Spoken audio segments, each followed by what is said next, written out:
should all please rise and remove your hat as we honor our country and all those who serve it with the playing of our national anthem.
Live from Muty Park in Ewing, it's a battle of two of the teams in the lower end of the Liberty Division trying to find their footing and make this final playoff push. It's the 9-12 Trenton Generals taking on the 5-15-1 Bayshore Dirty Birds. Hi everyone, thanks so much for joining us on a Friday afternoon. Normally here on a Thursday, but instead today here on a Friday. Josh Yuhas alongside myself, Charlie Jones. Happy to be here with you for the back third of the regular season in the ECCBL, where the Trenton Generals currently find themselves in fourth, that final playoff spot in the Liberty Division. The Dirty Birds find themselves in sixth. Both teams trying to make this final stretch every game matter during it, Josh.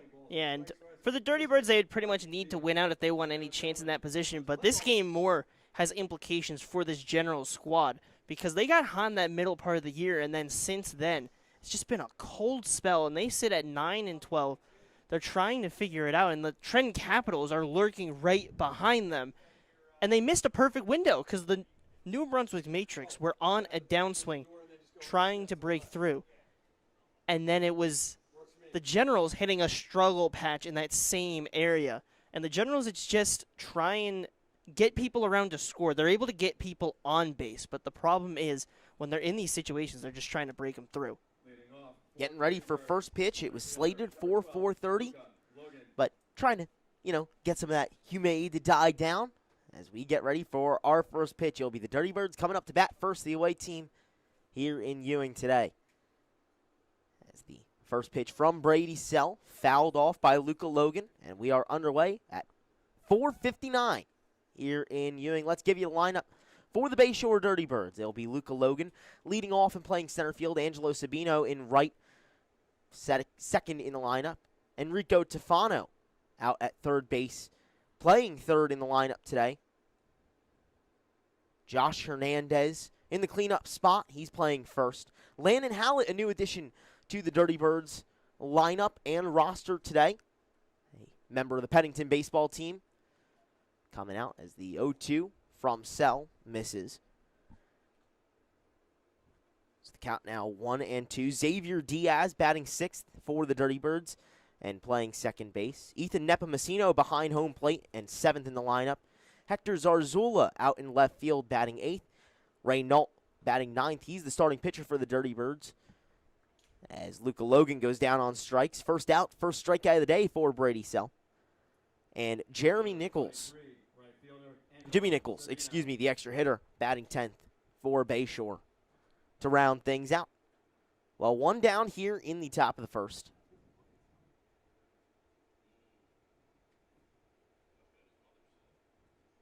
For Bayshore, a team that has struggled just as much offensively as they have on the pitching end. It's the first pitch from Sell to Angelo Sabino. Swung on and missed. Trying to find their way today and get a crucial win. Currently sitting far back from the 4th spot Generals in the Liberty Division. 0-1, whiffed out again, 0-2. Back-to-back 0-2 counts for Brady Sell to start off the day. Dirty Birds are 4.5 games behind the Generals for the last playoff spot. They'll need a crucial 7 or 8 wins in this final 9-game stretch of the regular season. 0-2 from Sell. Fouled off. This is the point where you have to find your best baseball.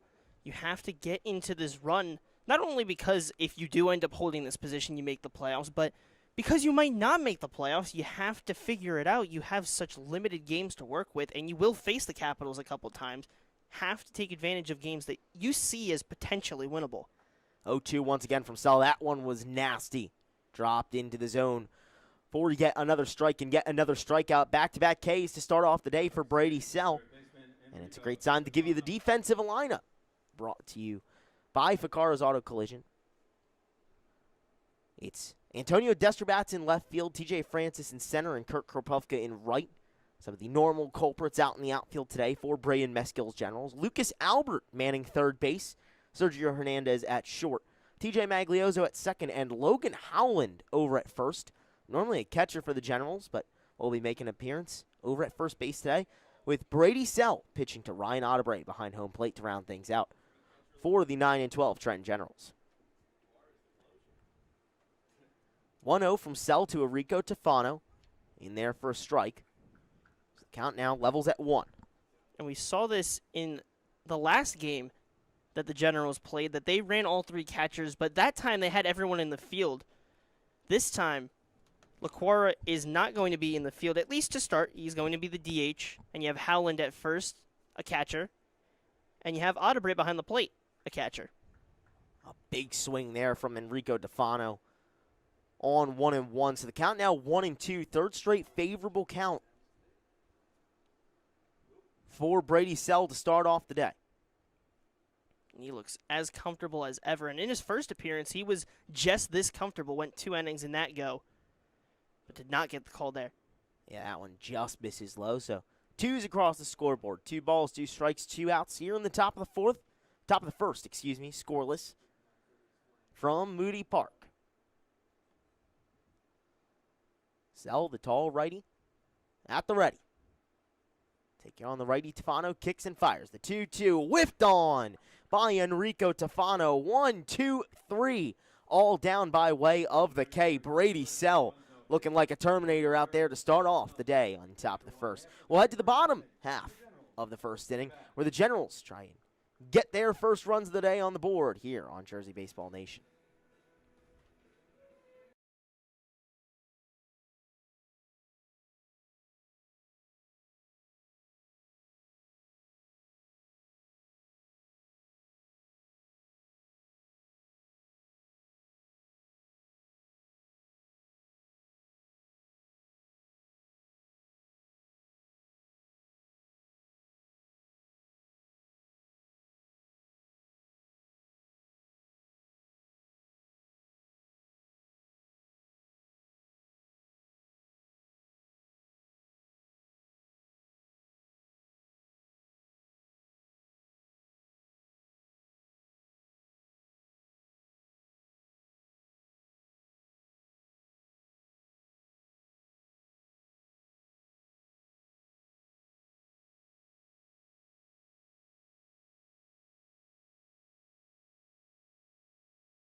Back here for the home half of the first between the Trenton Generals and the multicolored Bayshore Dirty Birds out there in red and blue uniforms.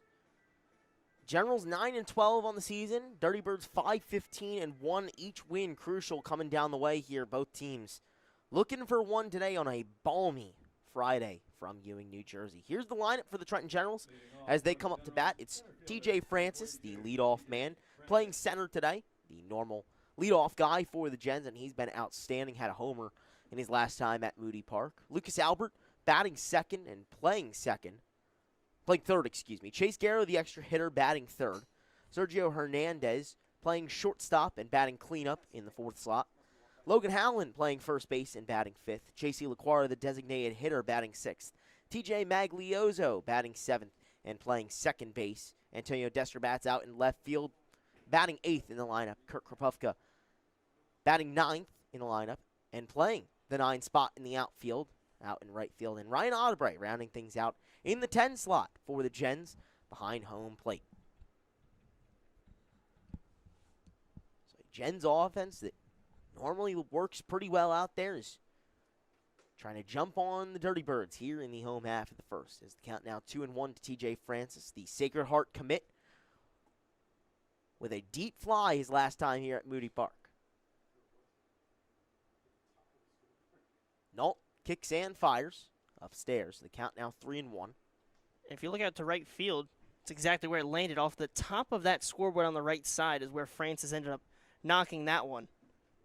So some real pop in that bat. He's gotten quite unlucky, I would say, at Moody Park. He's shown a lot of pop, but the extra base hits, unfortunately, have not been to show for it, and just like that. There's more pop there as it's going out towards center. However, Luca Logan able to range to it and barely make the play. That one was moving quick and moving deep. Luca Logan able to stretch his way to the right to get the first out of the inning and retire TJ Francis. So one down for Ray Nault on the mound. One of the pitchers in the ECCBL who's thrown the most games and the most innings. Today his 12th appearance and 4th start of the season. 12th appearance being the most in the East Coast Collegiate Baseball League. First pitch to Lucas Albert. Just downstairs for a ball.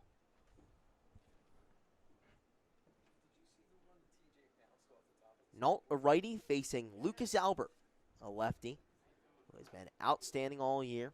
That one aims high, so the count now 2-0 with one gone.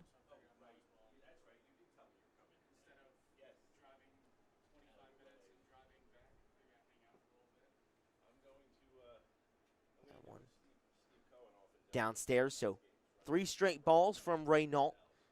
Sees Lucas Albert in a very favorable position. We'll see if he gets the green light here on 3-0. Nault comes home with the offering. That one outside. It's a 4-pitch walk to Lucas Albert, a guy you definitely got to be careful with, but you also got to be careful with putting him on base, Josh, because he can do magical things on the base paths.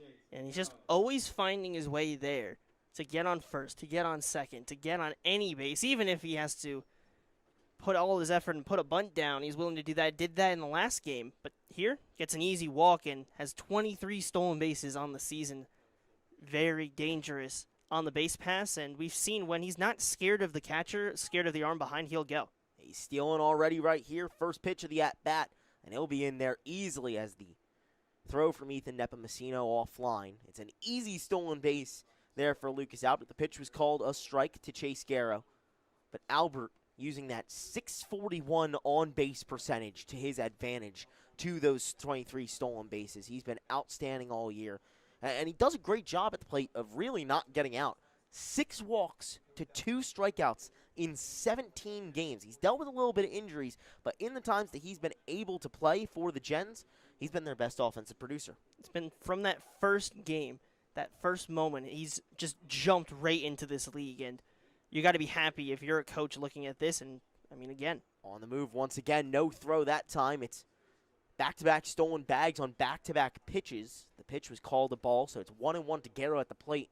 But just like that, Albert has gotten himself a free 180 feet and now only 90 away from home.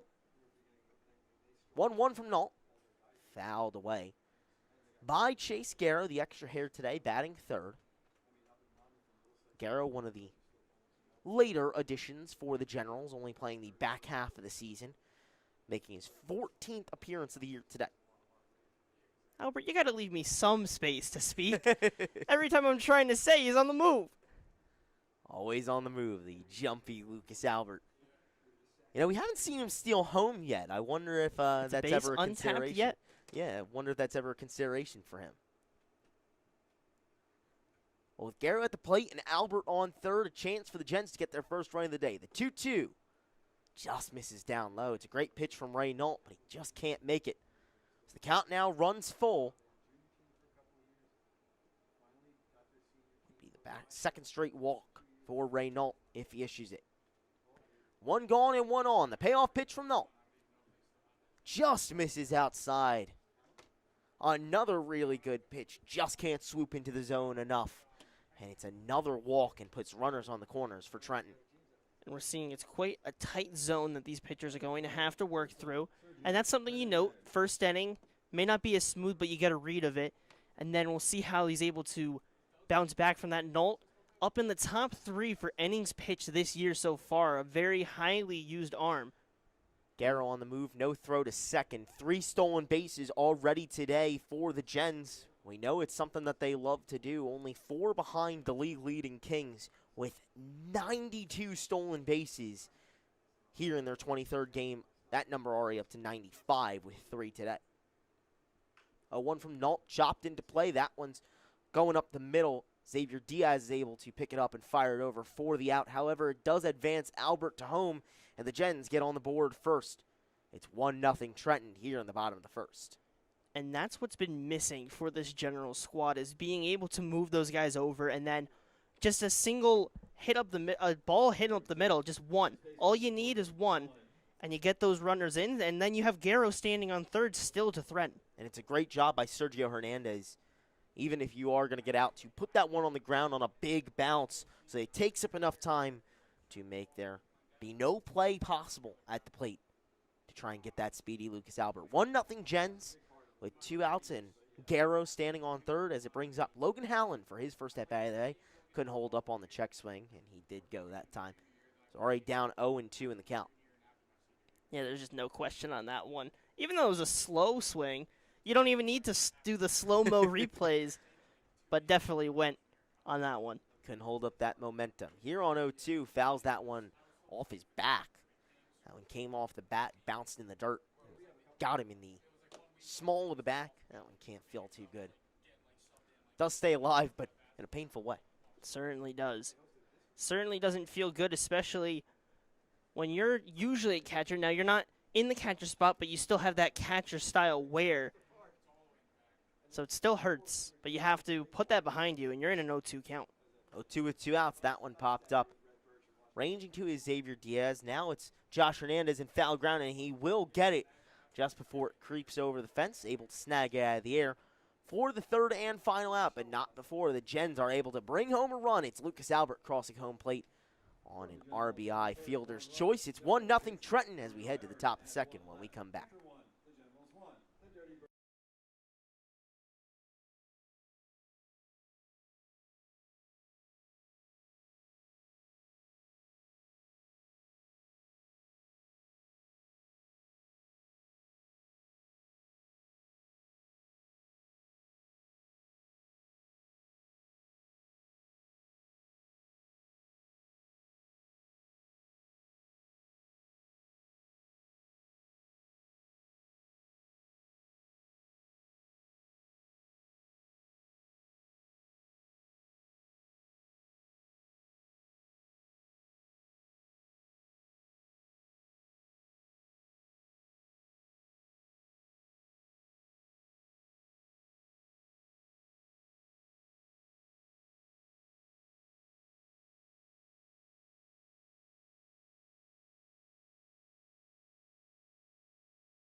Top of the second here for Moody Park in Ewing, New Jersey. It's the Trenton Generals on top with a narrow 1-0 lead as the Dirty Birds try and find some momentum. Went down 1-2-3, all by way of the K from Brady Sell in the first.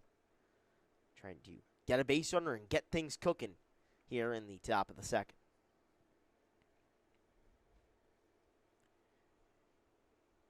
It'll be Hernandez, Hallett, and Diaz, 4, 5, 6 in the lineup for Bayshore.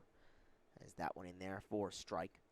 That slider working well for Brady Sell today. Has already gotten a strikeout on it. And another strike looking there. So the count even at Candlesticks with none on. No outs here in the top of the second. 1-1 from Sell. Chop back foul. Almost went straight at our viewers here at home. Little jump scare. But we're still in position, so that's that's a good sign. Thank goodness.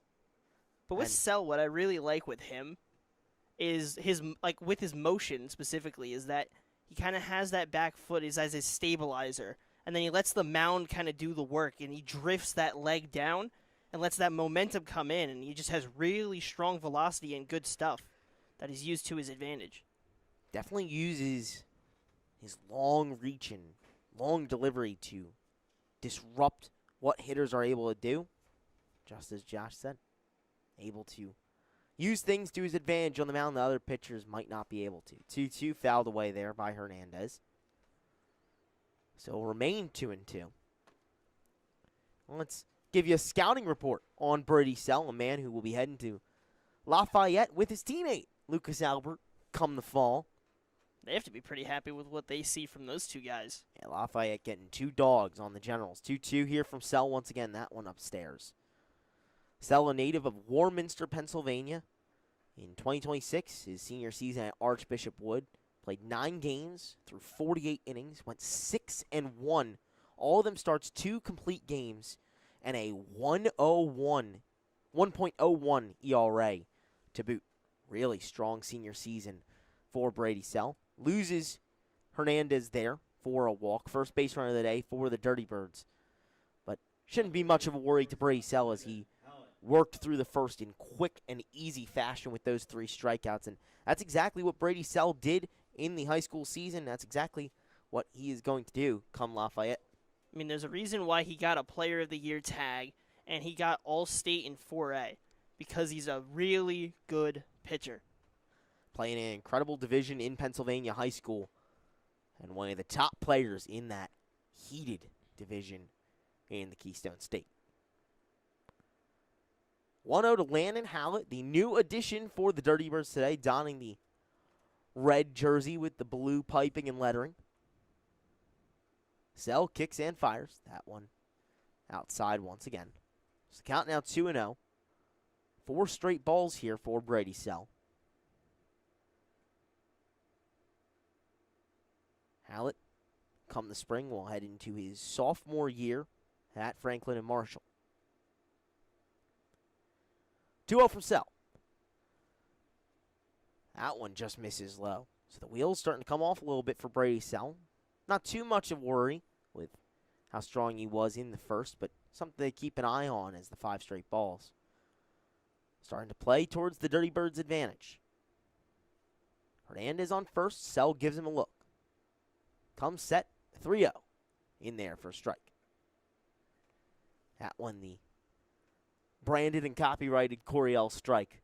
Successful, so the count now 3-1. Still a very much hitter's count in this righty-righty matchup.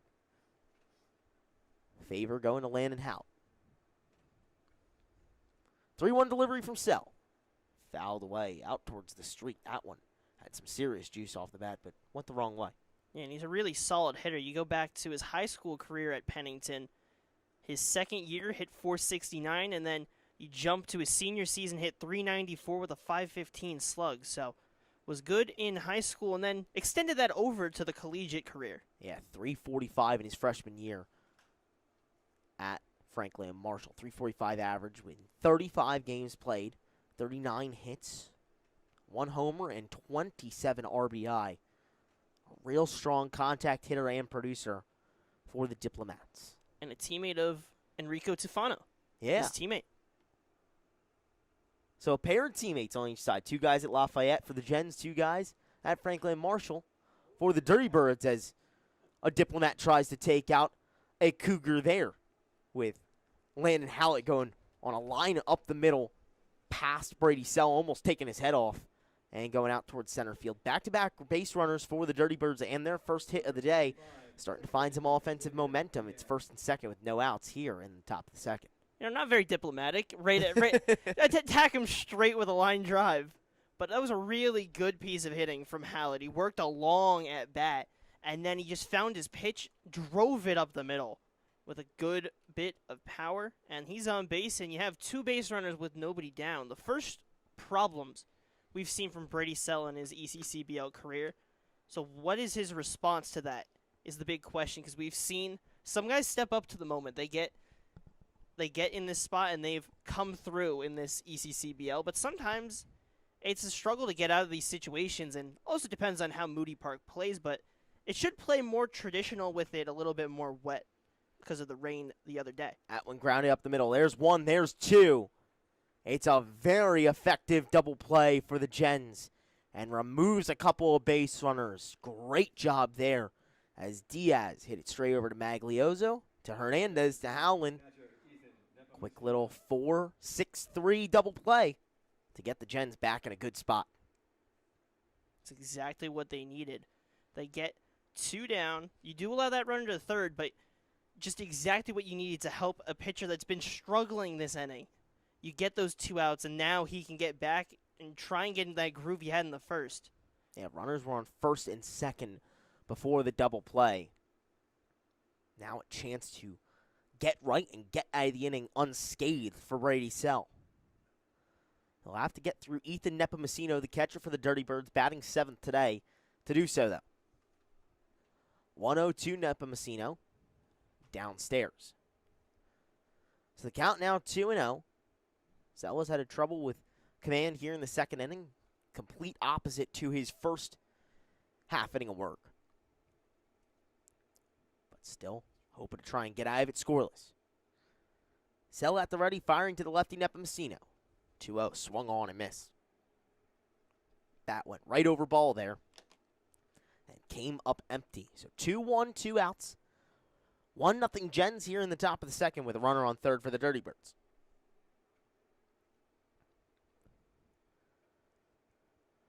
Sell with the 2-1 offering.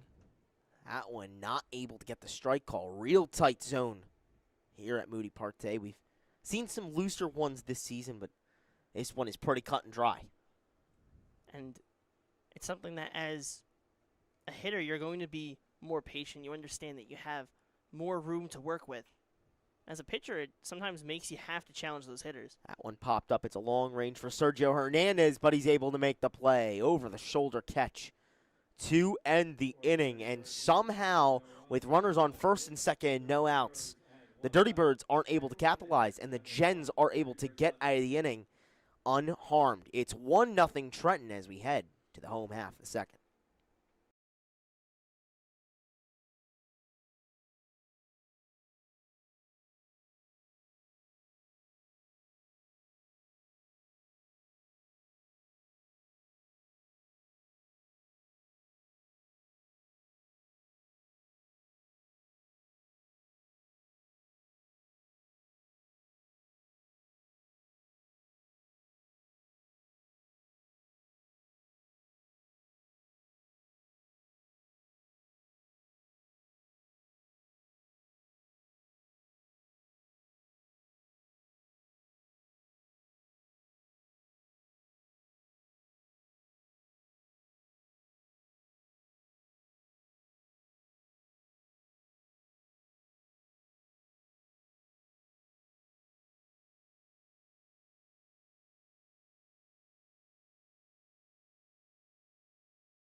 home half of the second. Happy to be here. Trying to say two things at once. Happy to be here in the home half of the second on a Friday afternoon from Moody Park in Ewing. Josh Yuhas alongside myself, Charlie Jones, here on Jersey Baseball Nation, bringing you some ECCBL baseball as the Gens lead at 1-0 and are trying to extend on that lead here in the bottom half of the second. It'll be J.C. LaQuara leading things off for Trenton, and there'll be T.J. Maglioso and Antonio Destrabats rounding things out. 1-1-2 LaQuara. He fouls that one away. Oh. Yeah, it looks like it was a check swing. It got away. The late appeal, and LaQuara was unhappy. It's the count now 1-2 to J.C. LaQuara. Nault kicks in, fires. That one popped over the shortstop Landon Howlett's head for an easy line drive single for J.C. LaQuara. It's a leadoff base runner for the Gens, and they pick up right where they left off in the first. First hit of the day for Trenton, despite bringing home that run. He just got enough of it, but LaQuara's been ejected. Someone else has been ejected. He's indicating 2 ejections. So LaQuara is done after the single. Meskel obviously talking that. LaQuara had made a comment that he was not happy with the strike, but I'm not sure. Something happened elsewhere that the field ump was the one that threw LaQuara out. Yeah, it looked like... Because it was not the home plate umpire that made the call. It was... The home plate umpire stood pat. It looked like a continuation of the frustration from the check swing appeal that led to J.C. LaQuara getting thrown out after his line drive single. He was standing on first and said some words to the field umpire, which got him tossed from this game. So, it's quite an interesting trade of events. LaQuara gets on first and immediately has to hop off it as he has been ejected. It sounded like there was a second ejection as well. We'll provide information on that when we get it. But as it stands, it looks like at the moment, Gens will have to replace their base runner and figure out who's going to step in J.C. LaQuara's place. Luckily, it's an easier substitution for them as LaQuara is the designated hitter today. However, a brutal loss for them. A guy who's been incredibly strong at points this season. It's Noah Hines that's going to go out there. Hines, a pitcher. Sometimes can play the infield, but not the likely suspect to take a spot out there. Obviously not the turn of events that Brady Meskel was hoping for. A big loss for them. And kind of a shift in tone here from Moody Park. It's been a tight strike zone, but the issues were not at home. The issues were with the field umpire. Well, back to action after that ejection. It'll bring up T.J. Maglioso, who had to wait off in the box for wait off for a bit to get in the box.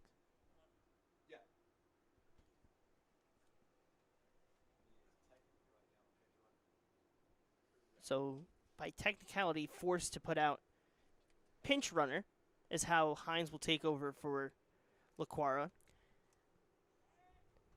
Hines gets back to first. They try and pick him off immediately. It's honestly a smart decision, but the Generals' dugout going to be happy every time that Hines dives back safely. Yeah, you can hear the Gens hooting and hollering in the dugout. Brandon Meskel showing us a smile after those frustrating events for the Gens. As the first pitch of the at-bat to T.J. Maglioso finds the bottom half of the strike zone for a strike. And he's as calm a manager as you're going to find. Stays composed throughout it all. Yeah, has had some times where things have gotten frustrating for the Gens this year. Whether that be with their own performances, not being able to come up in big spots, or with perhaps officiating as well, and he has stayed as cool as a cucumber. So it's Noah Hines on first with no one out and an 0-2 count to T.J. Maglioso. Nault fires back over to first to try and pick off Hines, but can't do so. Hines getting some good reads on first as a base runner. Now you figure he's played positions. He's been around. Every player really has, but sometimes it's a little different having to jump into game action. You're not expecting to go jump out there and be a pinch runner. You're expecting that your day is going to be on the mound, and he's going to find himself an extra base. Yeah, that one skips away from the catcher, Nepomuceno. It's a easy extra bag there for Noah Hines on a wild pitch that now puts him into scoring position for the Gens. They got one across in the first, which has led to that 1-0 lead they hold now. Trying to double that lead here in the second. 1-2 from Nault to Magliozzo. Just misses outside. It spun its way into that lefty batter's box for a ball. So the count now even at 2 in this righty-righty matchup between Nault and Magliozzo.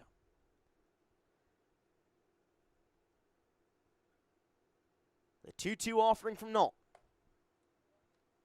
Just misses outside once again. Virtually the same pitch as the last one. So after Magliozzo went down 0-2 in the count, now everything all knotted up. It's a full count and a crucial spot early on. Payoff pitch from Nault. That skips in the dirt. It's a walk for TJ Magliozzo, taking 4 straight balls to put 2 runners on for the Gens. And after the Dirty Birds had first and second with nobody down, the Generals got out of it because of it starting with a double play right after that.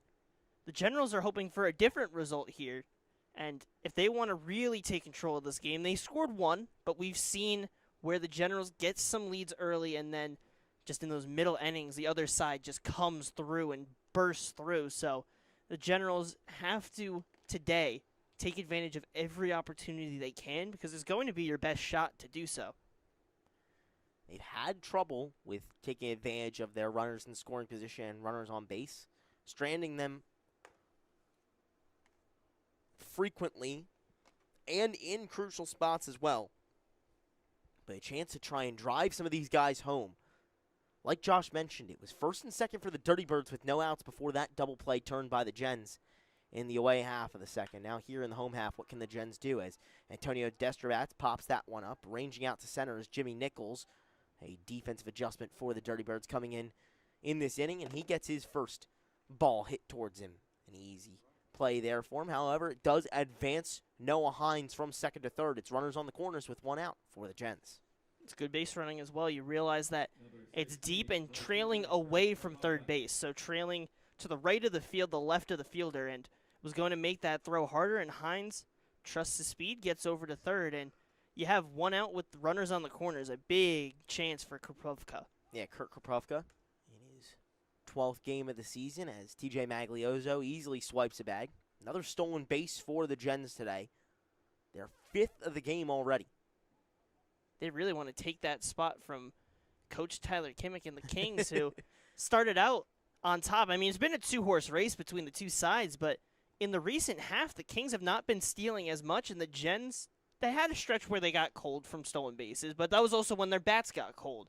But now today is a chance, if you get those base runners on, we've seen so far they've stolen a ton of bags. Yeah, the two teams have been battling back and forth. It'll be interesting to see which team is able to reach the century mark on stolen bases first. 1-1 to Kropowka, lined out towards center. Nichols only a couple feet ranging as Hines is able to cross home plate. It's an RBI sac fly for Kropowka, and the Generals double their lead. It's 2-0 Trenton here in the bottom of the second. Once again, another hard-hit ball, well hit, and it goes out into center field, and you get another one. It was a tag up from Hines that got him to third, and then a sac fly brings him into score. Productive outs for the Generals here. And you look back to that wild pitch that allowed Hines to advance to second. It didn't seem as monumental in the moment. It's crucial here, though, as the Gens are able to double their lead. 2-0 Trenton here in the home half of the second.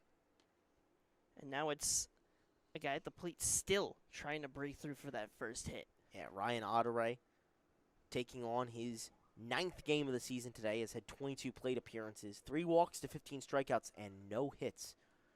Trying to find that first elusive one as Magliozzo able to swipe another bag. 3rd stolen base of the inning, 6th of the day for the Gens. And when the Gens are at their best, they're playing like this. They're stealing bags. And they want to have that identity that when the Kings are as successful as they are, or when they're playing their game right, that's what they want to look like. And that's what the Generals, when they are playing good, that's what they do look like. It's just you have to get that produced a little bit more. That pitch down low for a ball. It's the count now 2-0 to Ryan Otterbury, the 10 hitter in the lineup for the Gens today, rounding things out. 2-0 from Nault, fouled away. Just hit off the end of the bat by Otterbury as the bat rattled around in his hands a little bit, trying to get some pine tar to keep that a little bit firm in place.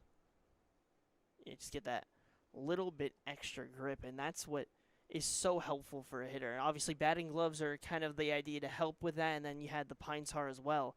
Just grip as much as you can so that you can get as much control on the bat as you can. Well, let's see if it helped him out. 2-1.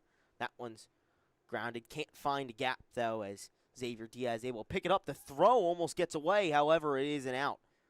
Josh Hernandez had to stretch out to try and keep that one from rolling away and keep his foot on the bag, able to do both and retire the Gens. However, we head to the top of the third. Trenton able to extend on their lead. It's 2-0 when we come back on Jersey Baseball Nation.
Top of the third here from Moody Park. It's the Gens 2 and the Dirty Birds nothing. As Jack Cahill will relieve Brady Sell. Sell closes out the day after a mixed bag, but was able to keep the Dirty Birds scoreless. His final line, 2 innings of work, 34 pitches, 1 hit allowed, no runs, 1 walk to 3 strikeouts. All 3 of them came in the first inning. Yeah, it was a really smooth first inning that went down. He struck out the side, started off the game strong, but then the second inning just kind of got away from him, was not finding the zone as much as he needed to, but found the answer out of it, produced a double play. His infield helped him out. And now it's Jack Cahill's job to come in, also trust your defense, and it's going to be a different Moody Park than, say, the early part of the season where everything is hopping high. With the rain, a little bit more traditional kind of feeling with these grounders. Granted, the grass will still play just as before. Count now 2-2 to Hector Zarzula. It's 8, 9, and 10 up for the Dirty Birds in the lineup. The tall righty Cahill at the ready. The 2-2 pitch. Just trails away out of the zone, so the count now full. Just that little bit too much break on it. Sometimes having a lot of break helps you out. Sometimes if you don't get the chase, it ends up moving it out of the zone. Full count pitch misses once again. So Zarzula gets away from Cahill and gets on base. Second straight inning where the leadoff man is on for Bayshore, as they find themselves in a 2-run hole, trying to produce something. And last inning, it started with that leadoff man. Got runners on first and second, but as you said, were promptly cut down with that double play that really kind of sank them, trying to change their fate here in the top of the third. Reynault takes the first pitch that he sees for a ball. First at-bat of the day for Reynault, the starting pitcher for the Dirty Birds. Batting in that 9 slot. 1-0 from Cahill. Downstairs, so the count now 2-0. Cahill in the JUCO portal. Spent his sophomore year, or his freshman year, at Ocean County Community College.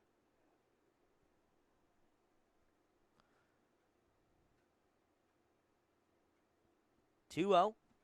Misses outside, so the count now 3-0. Cahill to this point, 6 appearances in the ECCBL, 10 and a third innings pitched. Blanked record with 1 save, 3 hits, 3 runs, 5 walks, 4 hit by pitches, 10 strikeouts, 2.61 ERA. 3-0 pitch in there for a strike. That one right down center lane. The count now 3-1. Still a favorable spot for Reynault. Hasn't brought the bat across the zone yet. We'll see if he does this time. Yes, he does. That one with some hard contact, but TJ Francis speeds his way over to it to collect that one at air for the first out. Yeah, puts it in play. Francis just does a good job getting a read, getting over, and making the play. And he's a guy that you can trust out there that he's going to see it well off his first look. He gets over in that right center gap and makes the play for the first out of the frame as you try to strain at least a runner on there.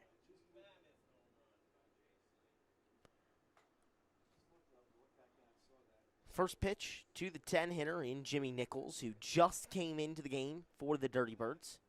That one gets away from Cahill, so the count now 1-0.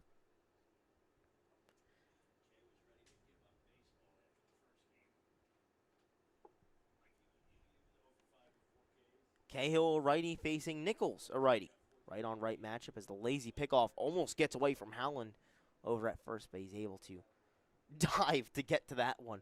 Second time today where we've seen a pickoff almost get far, far away.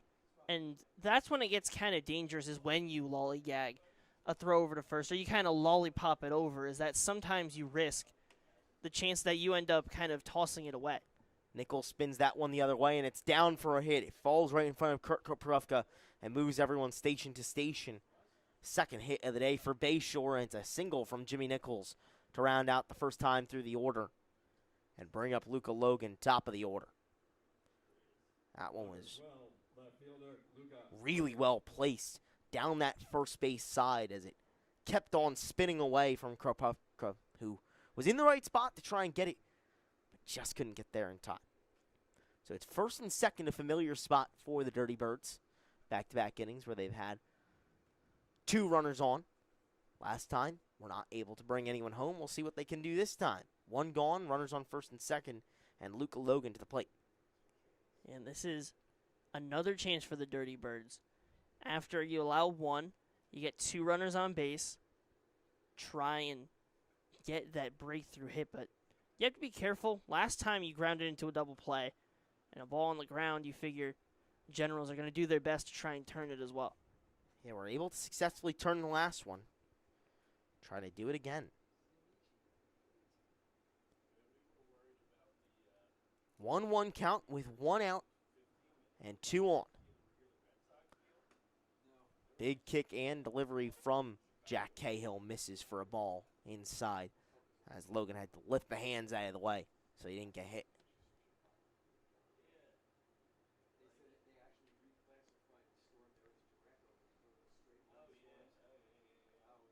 Two-one offering from the righty. That one is popped on a deep line out towards left. It's going to get over the head of Destrabats. 1 run will certainly come home, and Nichols is on his horse too. He's rounding third. The throw to home, and he is safe.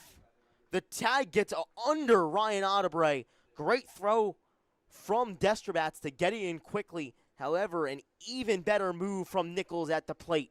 It's a 2 RBI double for Luca Logan, and the Dirty Birds have knotted things up at 2 here in the top of the third. And that was a big gamble for Coach Aaron McHugh to send Nichols home. Trusted his guy. It was a good relay. Destrabats got it to Hernandez. It was a strong throw home, but it was a good slide into the plate. And on one swing, last time you didn't come through, it was a double play. This time it's a double that produces 2 runs for you, and this game is tied back up. That was a big crunch off the bat there for Luca Logan, and it proved to be advantageous as it got over the head of Destrabats and down for a double. So everything tied up at 2. And the Dirty Birds keep hitting the ball well here early on from Moody Park.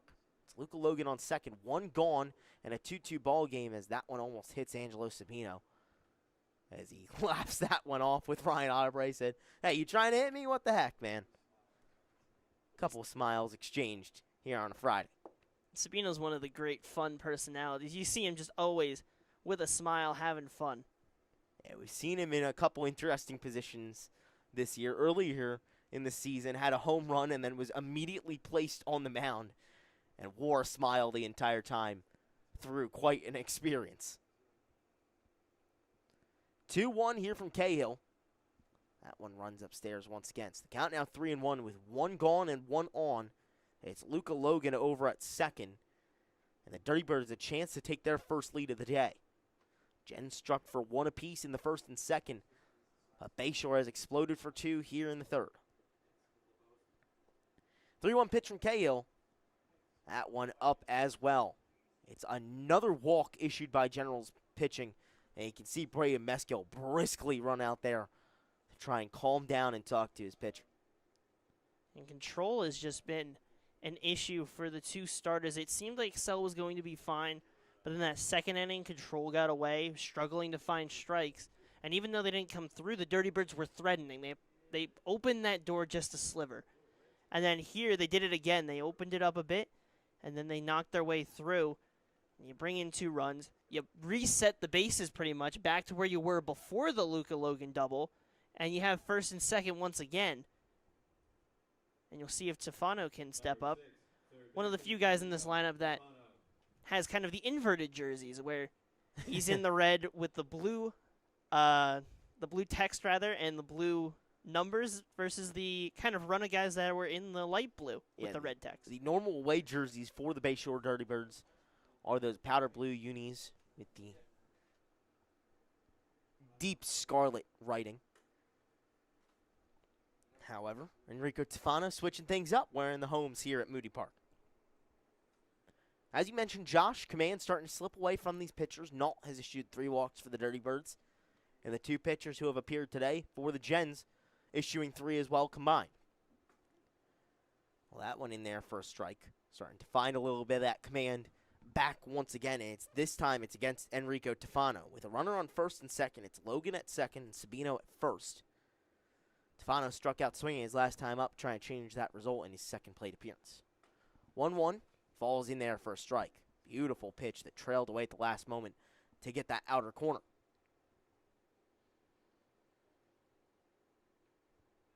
righty-righty matchup again. Dirty Birdz lineup featuring a ton of righties today. The 1-2 delivery from Cahill, fouled away. And Tufano's put himself into a tough spot, but also partially because of the good back-to-back pitches from Cahill. He found his way into the zone. He used that breaking pitch to drop it in where it seems like it's going to hit you, drops in for a strike. He's done a good job on the back-to-back, but then he has to make sure that he's following that up. Even if you get those two, you have to get that final pitch. That's the one that really matters. Sure, you get to that 2-strike count, but it's what you do once you get there. You have to find ways to finish it off, especially when you have 2 runners on. Yeah, you got to close out the job. Tried to do it with that breaking ball this time, but was unable to do so. That time, able to sit down Enrico Tufano. Big swing there, back-to-back strikeout swinging for Tufano in back-to-back at-bats. And there's the second out for the Gens that they so desperately needed.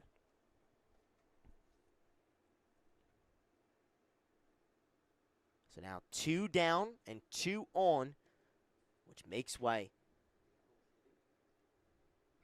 for Josh Hernandez. Took a walk in his first at-bat.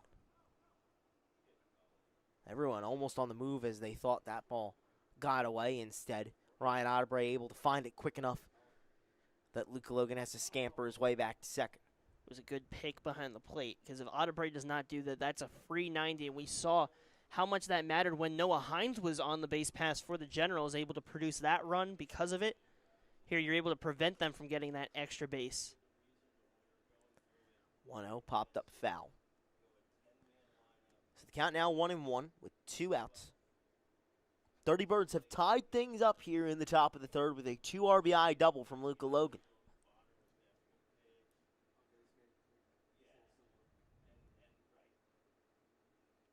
One delivery from Cahill. Big sweeping ball. That almost hit Hernandez. If he didn't duck out of the way, it would have hit him. But instead, a ball rather than a hit by pitch. And that's the challenge when you have a hard sweeping breaker that you have to pitch against the same handedness for a righty against a righty, a lefty against a lefty. Because to get to that spot, your breaking point is basically where he's at. 2-1 lined out to center. Francis tried to get it on a slide. Was able to pick it up, but not in time. It's an RBI single for the Dirty Birdz, and Josh Hernandez gives Bayshore the lead. It's 3-2 Dirty Birdz here from Moody Park. That one is a perfect hit. Francis was almost able to get to it, but it just snuck under the glove. Yeah, and we talk about Francis's defense. He made that a close play. He slid in for it, but ended up having to trap it instead of being able to get it on the fly, and that allowed for Luca Logan to come around and score. And the Dirty Birdz, after they surrender 1 in the first 2 innings, they produce 3, and they take a 1-run lead. They've picked up 3 runs here in the third. Already an hour deep into this game, but these 2 teams are trading blows. 1-0, down Broadway for a strike to Landon Howlett, who got his first ECCBL hit in his first at-bat, a single out towards center. Another hit would surely score 1. 1-1 from Cahill, outside.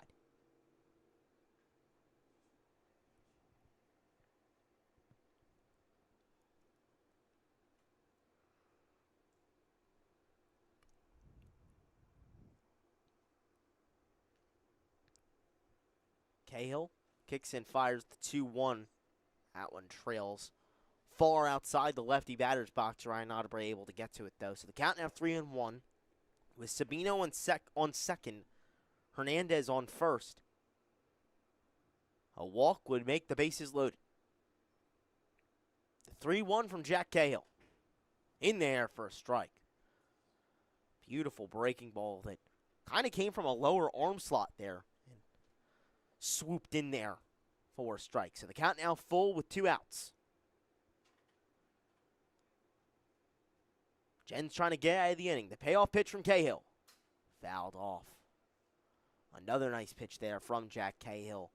However, Landon Howlett was able to get some bat on it to stay alive. That's exactly what he did his first at-bat. He just kept fighting and fighting until he drilled that one up past the face of Brady Self for a line drive single up the middle. So he's worked a strong at-bat once again. Full count pitch. That one is a ball. So it's yet another walk issued by Jens pitching. That one, the third issued by Jack Cahill, and the bases are now loaded. So it's become a bit of a more complicated situation for the Generals, and the pressure is on Jack Cahill. He's got to find his best stuff. You go back to even his last outing. When he came on the broadcast, he said even though he pitched a scoreless frame, he didn't feel like he had his best stuff that day. And here today, he's just been trying to search for his control of this game. And the control not getting better there. That one barely misses Xavier Diaz. That hit by pitch would have brought home another run and made it 4-2. Instead, it barely misses that outside leg, and Audubon able to get to it. 1-0 count from Cahill. Another one. Same spot almost. Yeah, same motion there from Xavier Diaz. You can see the exasperation on his face as he steps out of the box and resets. Cahill already up to 41 pitches in his first inning of work. The 2-0 from Cahill. That one fouled away. This time not aimed at Xavier Diaz. More closer to the strike zone and fouled away. So the count now 2-1. With the bases loaded, Landon Howlett on first. Josh Hernandez on second. Angelo Sabino on third. Dirty Birds have already struck for 3 here in the third.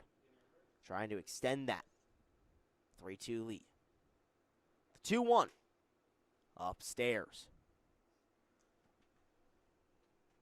So with nowhere to put Diaz, no better time for Cahill to start firing some strikes than now.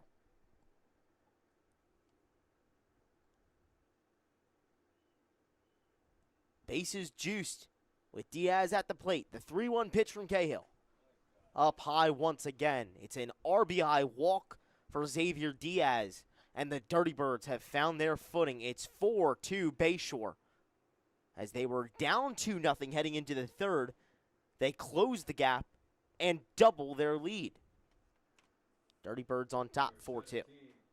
Dirty Birds doing exactly what they need to do. They're getting guys on base, and then they got the big hits that they've needed, and then after you get those big hits, sometimes you get a big score and then you kind of falter off, right? You get that big double, and it's easy to just fall apart. You get 2 outs, inning ends, you feel like it's a productive inning, but this is when you really have your best innings, is when after that, you're still threatening, you're still continuing, and you add that extra run with a walk. You keep putting the pressure on Cahill, but a big swing could really break this game open. The Dirty Birds jumped on the Gens here in the top of the third and have kept on jumping on. Like Josh said, it was the 2 RBI double from Luka Logan that got things started.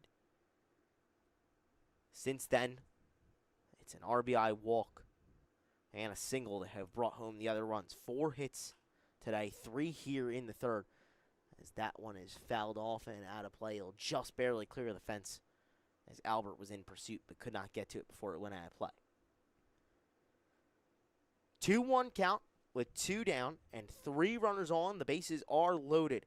Josh Hernandez on third, Howlett on second, Diaz on first, and Nepomuceno at the plate. 0 for 1 today with a pop out to shortstop.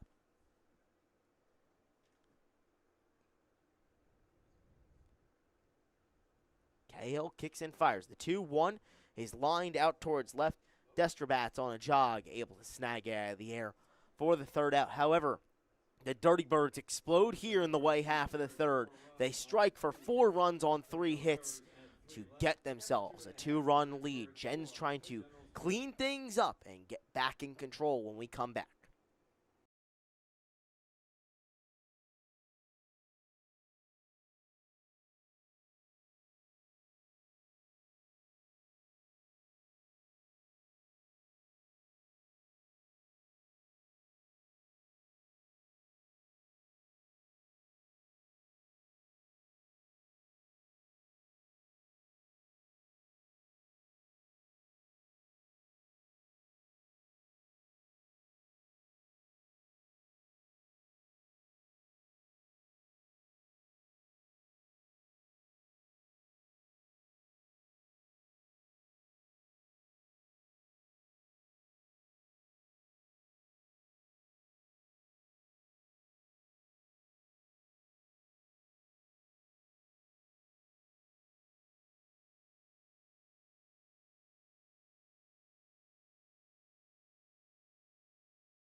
Home half of the third here from Moody Park. It's the Bayshore Dirty Birds 4 and the Trenton Generals 2 after Bayshore struck for 4 in the top of the third. Now it's the top of the order coming to the plate for the Gens. Their second time through the order. Trying to find some life. They struck for 1 apiece in the first and second. And got to keep it going here as Francis is able to ground that one up the middle and past the outstretched dive of Landon Howlett for an easy single. However, he almost gets caught sleeping as he took a big turn around first and kind of jumping up and down. Didn't expect Xavier Diaz to fire one over quickly, but not in time. Francis able to scatter back to the bag to lead off single for the Gens. Yeah, and it was just a good base hit, grounded up the middle, a little bit leaning to that left side, and Francis has been picked off. Yeah, Francis in a rundown now, trying to get out of it. Here's the cat and mouse game. Everyone back and forth. Francis doing a nice job so far. The throw goes back to first, and he is out. It's a caught stealing that sees TJ Francis come off the base paths just as quick as he got on them. Was trying to extend that general stolen base total, but instead finds himself dead to rights in a rundown. Yeah, and they just caught him. They tried to get him on that single where he took a hard round. They tried to catch him sleeping when they tossed it back, and then they get him on the pickoff. So just able to take advantage of kind of some mental miscues there from Francis, and you get the first out. Is a crucial out to get as well, with now Lucas Albert at the plate, a guy who can seriously do some damage, both with some strong contact hitting as well as on the base paths himself. Count now 2-0 to him. The first plate appearance, for Lucas Albert was a walk. But he's done everything the Gens have asked of him and more so far this season. 25 stolen bases. He's tied the Gens record as he grounds that one over to first. Josh Hernandez calls off Nault, trying to back him up as they get an easy second out as well. Dirty Birds compounding a strong inning of work at the plate. Now to a strong inning of work out in the field, trying to close things out here in the bottom of the third. And it felt like they had exactly what they needed to start off a response. You get TJ Francis to get a single, but then it just all kind of falls apart. Francis gets caught stealing, caught between first and second, and then it's a ground out and a pop out, and it's quickly the momentum is shifted away from the Generals. Yeah, Garrow pops that one a mile high up in the air. It's a can of corn for Landon Howlett, and the Gens go down 1-2-3 in unexpected fashion. We head to the top of the fourth. Bayshore maintains their command here from Moody Park.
Back here on Jersey Baseball Nation for the top of the fourth between the 9-12 Trenton Generals and the 5-15 and 1 Bayshore Dirty Birds, who find themselves out to a 4-2 lead through the first third of this game. On a Friday afternoon, happy to have you here with us. Josh Yuhas and Charlie Jones bringing you the action from Moody Park as we come to the sundown of the regular season in the ECCBL. Both these teams fighting, but for different reasons. The Dirty Birds trying to fight their way into a playoff spot. The Gens trying to fight their way to keep that fourth playoff spot or advance further, only a couple games back of the third place matrix in the Liberty Division. Trying to get a important win here today, but they'll have to go with an interesting pitching route and try and get some good performances from their hitters at the plate if they want to do so. 1-2 count here for Noah Hines, the new pitcher, as he strikes out Hector Zarzula. Great pitch there to get Zarzula for the first out on a K. It was a nasty breaking pitch, just broke it away from the righty, and really no chance for Zarzula to have a chance at it.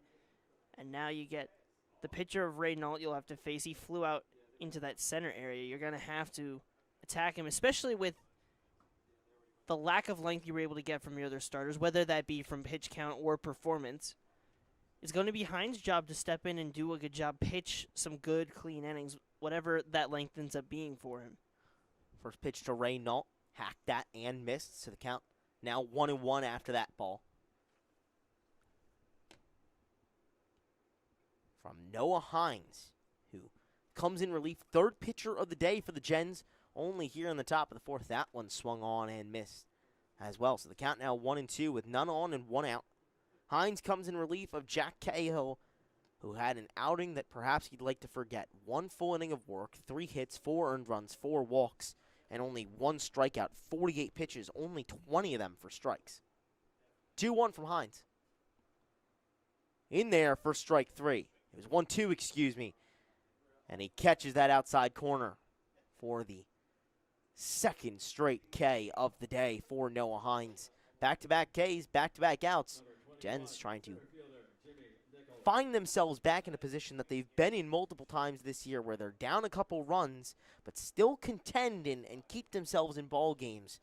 Just have not been able to get across the finish line with the offensive firepower as well, though. Yeah, and you look at the pitching side, it's the two high school guys that are trying to match each other in terms of what their first innings looked like. It was Brady Sell who started the game, struck out the side, and Noah Hines so far. 2 strikeouts to start this outing so far. Hines dealing a little bit better than his prior teammate on the mound. 0-1 from the aforementioned Hines. Just misses outside. Righty-righty matchup once again, this time to Jimmy Nichols, who singled his first time up out towards right field. 1-1 in there for a strike. Beautiful pitch there from Noah Hines. Went back to that slider and slots it in there. Trying to be the second Gens pitcher today to go 1-2-3 all down on strikes. The 1-2 just misses inside. So the count now 2-2 with 2 outs. No one on, and the Bayshore Dirty Birds leading 4-2.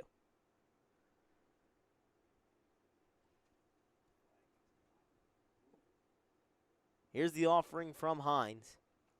In there for strike 3. 1, 2, 3, all down by way of the K. Noah Hines comes out guns a-blazing here in the top of the fourth. Shuts down a Dirty Birds lineup that slotted 4 across home plate in the third. Unable to do so here in the fourth. We head to the home half of the fourth where the Gens try and get something cooking and try and limit that Dirty Birds lead or get back in front themselves when we return.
Home half of the fourth here from Moody Park. Josh Yuhas alongside myself, Charlie Jones. Happy to have you here tuning in on a Friday afternoon. Normally here on a Thursday, but instead today a Friday due to inclement weather yesterday.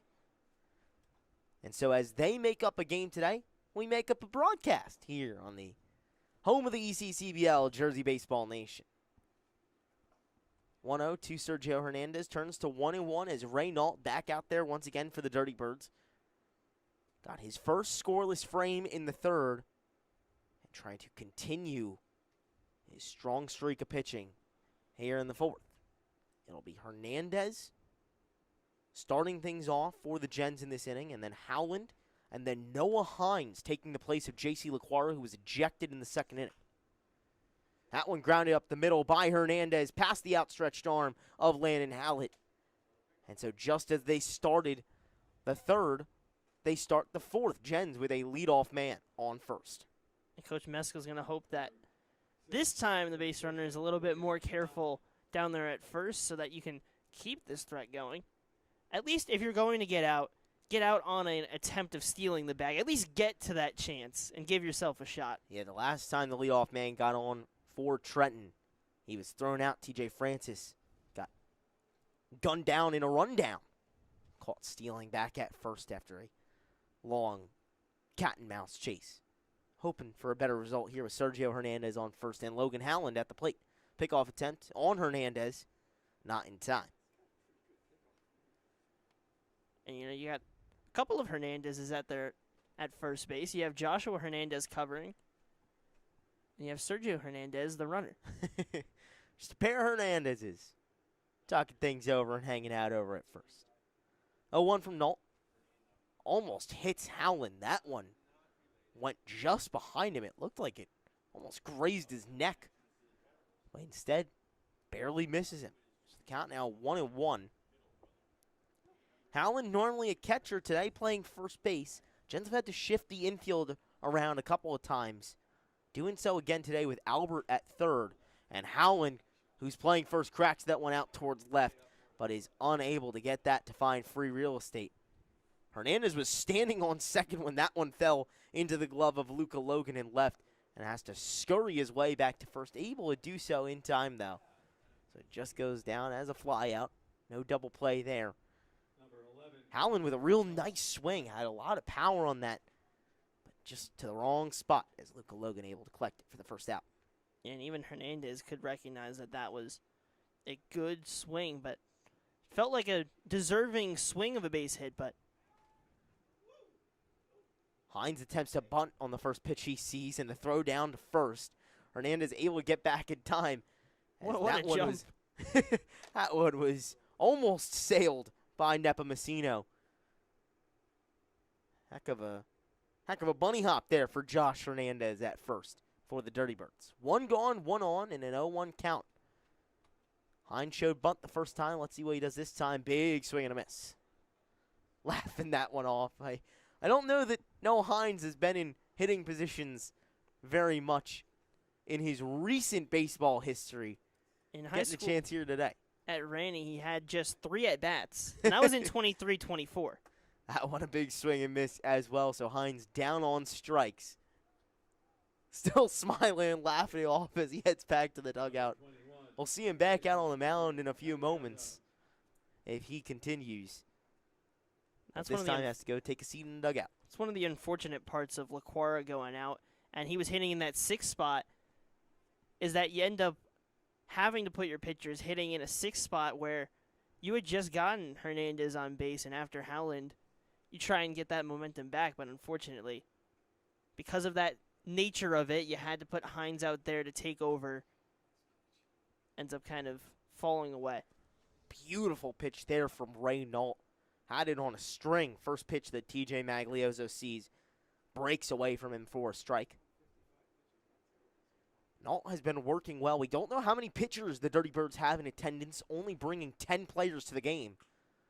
As Maglioso grounds that one. Trying to grab it is Landon Hallett, but unable to do so. It split the defenders of Tefano and Hallett as the shortstop was able to range and get it for the last second, but not in time. Stopped it with the glove to prevent it from going to the outfield, but not able to get the throw over It's a 2-out single for TJ Maglioso and runners on first and second for the Gens, trying to close this 2-run gap that they find themselves in with the 5-15-1 Dirty Birds. Showing some strong offense, a problem for them this season. Is the first pitch from Antonio Desterbat. Grounded hard and foul. Gens have been impressive with their situational hitting so far this season, have been able to strike at times. That's been the good part. The bad part has been that when they have base runners on, they have trouble getting those hits. Let's see if they can find one here. Double steal for the Gens. The throw goes over to third. It is not in time. Sergio Hernandez swipes third. TJ Maglioso swipes second. And the Gens have crossed the century mark. They're the first team to do so here in the ECCBL this season. It was Coach Tyler Kimmick's goal to get to that 100 mark, but Braden Mesco beat him to that point. So now 2 runners in scoring position for the Gens as Ethan Nepomuceno has to jump out of the crouch to get that one out of the air and prevent it from skipping to the backstop and possibly bringing home a run. Now with 2 runners in scoring position. A big 2-out spot for the Gens. 2-1 falls low. So Antonio Desterbat's the walks leader on the Gens. RA with 17 on the season and 1 today so far. Or 16 today. 16, on the season. As he pops that one out towards center. Jimmy Nichols ranging to it. Has to make a pretty far back pedal, but is able to get to it just in the nick of time. So the 2 runners in scoring position for the Gens get stranded on second and third. The Dirty Birds escape the 4th scoreless. We head to the top of the 5th. Bayshore in control, 4-2 when we return.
Top of the 5th here from Moody Park. Bayshore in front, 4-2 over the Trenton Generals, who are looking for a crucial win, find themselves 3 games under 500.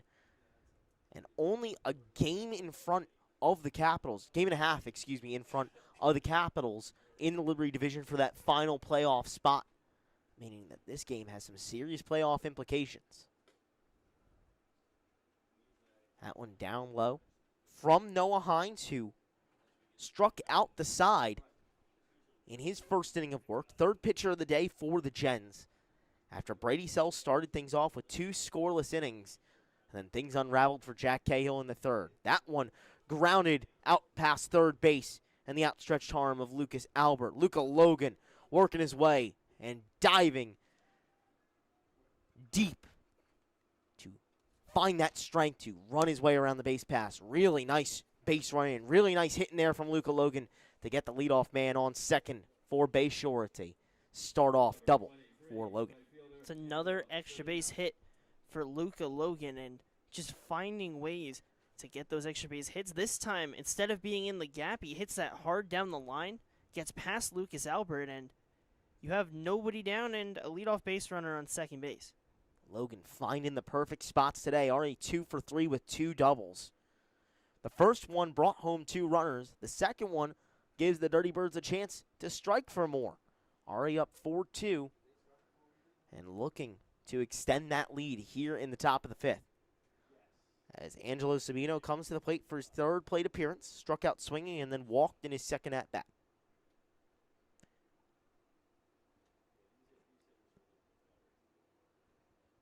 Hines gives a long look at Logan and fires the 1-0, which hits Sabino on the back. Really unhappy about that one, as it looked like it got him almost right on that shoulder blade. Gave out a pretty big scream as he now takes his place on first. He'll stay in the game, able to grit through it, but not the way you want to take first. Happy to take first regardless, but not the way you want to do it. And you figure he was hoping that he would get as many at-bats as possible. You don't like, especially in a league where you're trying to get reps, you don't like getting hit by a pitch.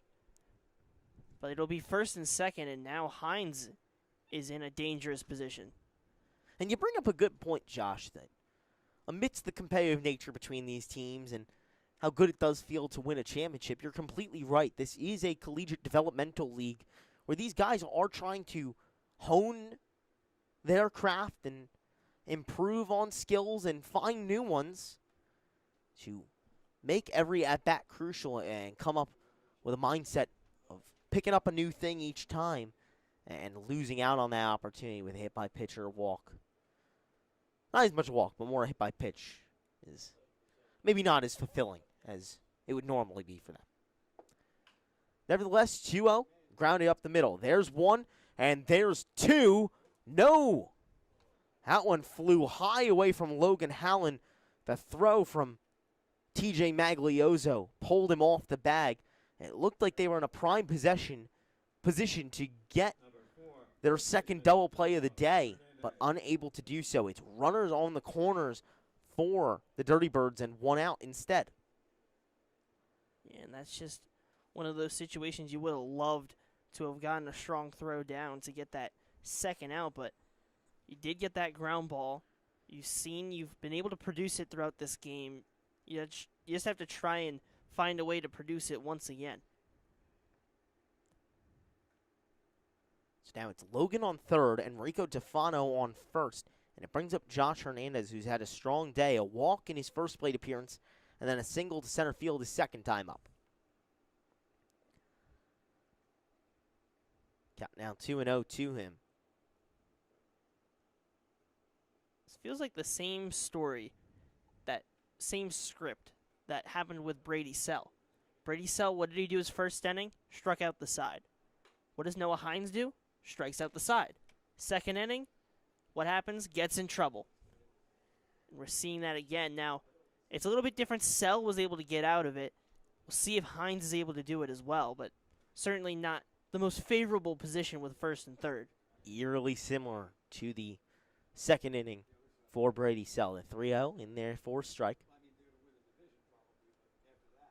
As Sell encountered traffic on the base pass, his infield was able to turn a double play for him. This time for Hines, they were only able to get the 1. We'll see if that plays into anything here. 1 out and runners on the corners. The 3-1 popped a mile high in the air. TJ Magliozzo tracking it down and able to collect it for the second out. That is a very effective out for the Gens and one that I'm sure they'll be happy with.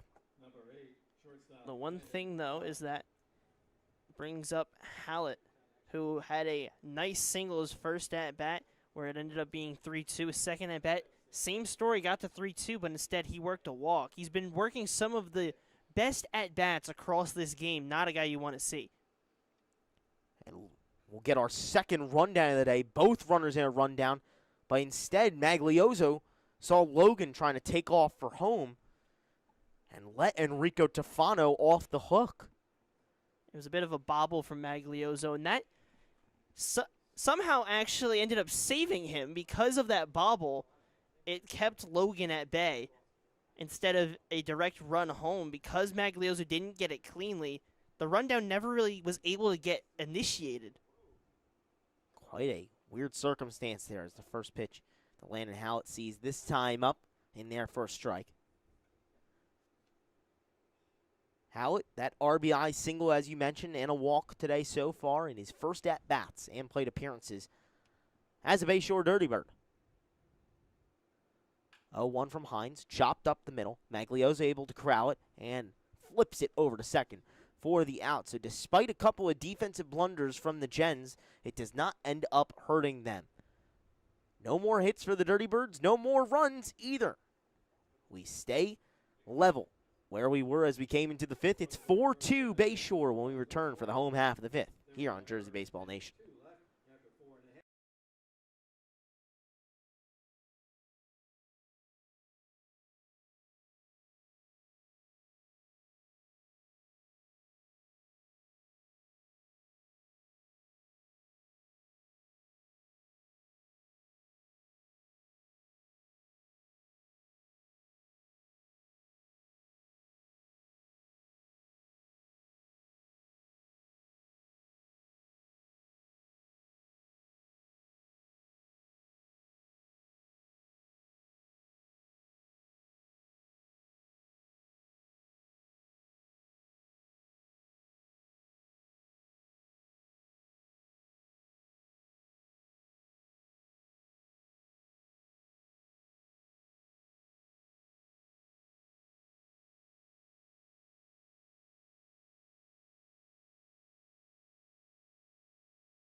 Back here from Moody Park, first pitch that Raynault fired was a strike. That one a strike as well, so the count now 0-2 quickly to Kirk Kropofka.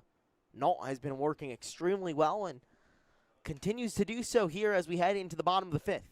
Bayshore leading 4-2. Big part of that has been Raynault today as he fires the 0-2. Kind of a protect swing there from Kirk Kropofka. He gets it in play but is not able to get on bases. Xavier Diaz had to charge that ball pretty hard and fire it over quickly to get the out. And he's had a lot of work over there at second today. He's done a good job so far. Some of the throws have been a little bit more errant than you want, but Joshua Hernandez at first has helped him out to make sure that it's not going out away for errors and staying for outs. So a quick one gone there for the Gens as it'll bring up Ryan Ottebre. Batting 10th in the lineup today and rounding things out. Second time through the order for the Gens. Has proved to be a little bit better than the first time. Have gotten a couple more hits, but no runs on those hits. Have been held scoreless since the second inning. 0-1 now upstairs. Count now 1-1. Nault has been extremely impressive for the Dirty Birds today, and he's been one of the best pitchers all year for them. So far, 4 1/3 inning of work. 4 hits, 2 earned runs, 3 walks, 1 strikeout. Has been generating a lot of balls in play that his defense have been able to get. That one popped up and had a play foul by Ottebre, who's 0 for 1 today with a ground out still. As we've mentioned almost every time that he's come up, still searching for that first hit, determined to get it.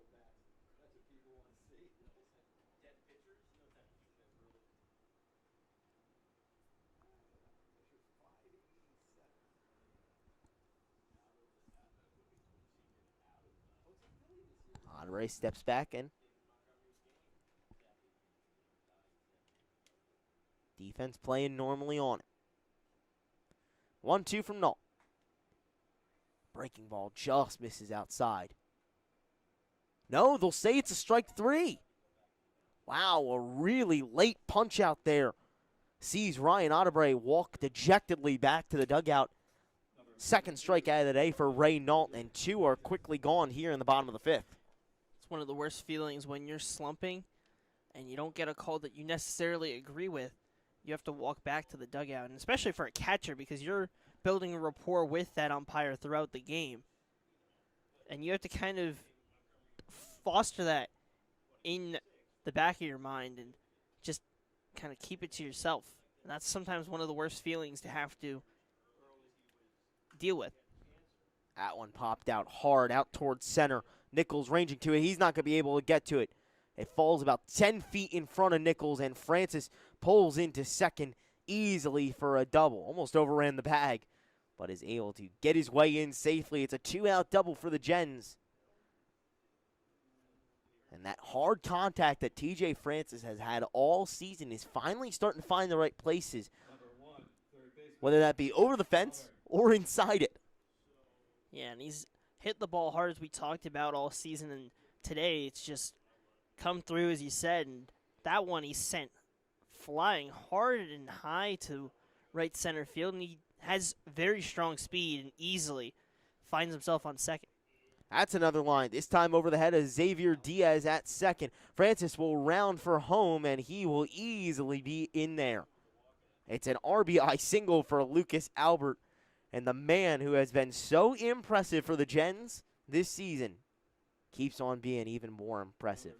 16th RBI of the league year for Lucas Albert. The Lafayette commit cuts down that gap in half. It's 4-3 Dirty Birds with Albert on first. And now he's going to potentially look to pass Will Burkhall's record for stolen bases by a Generals family. So that's any of the Generals team. Generals, Mammoths, Capitals, and Kings. Kings, there we go. The Generals, the first team of the Jersey Baseball Nation family in the ECCBL. A 4-team grouping between the Kings, Mammoths, Capitals, and the first team to be born at Jersey Baseball Nation, the Gens. There's Albert in pursuit of second, on his way sliding. He is safe.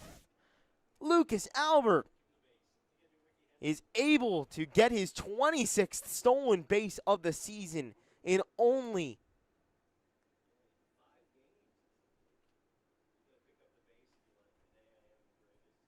Albert gets that 26 stolen base. 18 games. He breaks Will Burkhall's record of 25 and keeps on being so very impressive. Lucas Albert with a Jersey Baseball Nation record for stolen bases. And he's just shown his value across this whole team. He gets on with an RBI single, and then what does he do right after? He puts himself in scoring position. That one grounded up the middle. That one's going to find a gap as well. Diaz unable to get to it. Albert racing his way around third. The throw goes to second, and he is home safely. That stolen base proves to be important. The Gens get there, too, to close the gap. We're knotted up at 4 here in the home half of the 5th, courtesy of Chase Garrow with an RBI single. That whole sequence is why Lucas Albert is one of the most valuable players, not only for the Generals, not only for the Liberty Division, the whole ECCBL. He gets on base, gets an RBI with a line drive. He steals a base to get in scoring position, and then what does he do? He comes around to score, and he's single-handedly helped to produce the 2 runs that they've needed to get back in this game. Lucas Albert doing Lucas Albert things. He's been absolutely outstanding, and he's continued it here today from Moody Park. It's 4-4 as the Generals are able to plate 2 here in the 5th. And they're still trying to get more. Sergio Hernandez at the plate now as the pick off, not in time. And it is worth still giving credit for the guys around. TJ Francis did a great job to start it out. He gets himself on with that double, and then you go to the back half of that sequence. Chase Garrow has done a really good job of getting some RBI singles in the last 2 games. And he's able to knock one up the middle and produce an RBI. So just a whole team effort at that top half, the top 4 hitters of the lineup, doing what they need to carry this offense back into the game. They're just going to have to find that production on that bottom half if they want to have a chance. Now, the one challenging thing is they do have their pitcher in that 6-hole. And once again, for the Generals, it's situational hitting, proving to be a key advantage, as these 3 hits here in the bottom of the 5th have all come with 2 outs to plate those 2 runs. And it's something that they've struggled with on this cold streak. You have to be able to get guys on base, which they do, but you have to be able to bring them in. And that's what they've been able to do today, and it's a reason why this game's tied. Garrow on the move from first, and he will round second as that one falls in front of Angelo Sabino. Crack off the bat of Sergio Hernandez. It's yet another single back-to-back and back-to-back at-bats for him. And now it's runners on the corners for the Gens. Everything's starting to turn up Trenton, and you can feel the shift in rhythm go from just about everything Bayshore and now the Gens being back in the driver's seat. And now Coach McHugh is going to have to talk to his starter. He was looking quite comfortable after giving up 1 run in the first, 1 in the second. 2 scoreless frames. He worked out some trouble, and he'll continue in this game, and he's going to give them any extra innings. He's at 78 pitches. We know that they like to extend Nault. He's one of the pitchers they're willing to let go as long as needed, and they especially need to with the limited arms we figure that they are down to. And he's done a good job so far, but now he has to find a way to produce this final out. The Generals have just done an incredible job of putting the ball in play. Nault's going to have to find a way to limit that hard contact. Yeah, as you mentioned, already up to 78 pitches, but those are not as much of a consideration. The throw goes back over to second, no pitch. He is safe. That one was quite weird as Hallett went to cover second, as well as Diaz, both of them standing on second, neither able to get Hernandez on the throw. And it was actually ruled a balk. Wow. So a balk advances Sergio Hernandez to second, but more importantly, it brings Chase Garrow home, and the Gens get themselves back in front.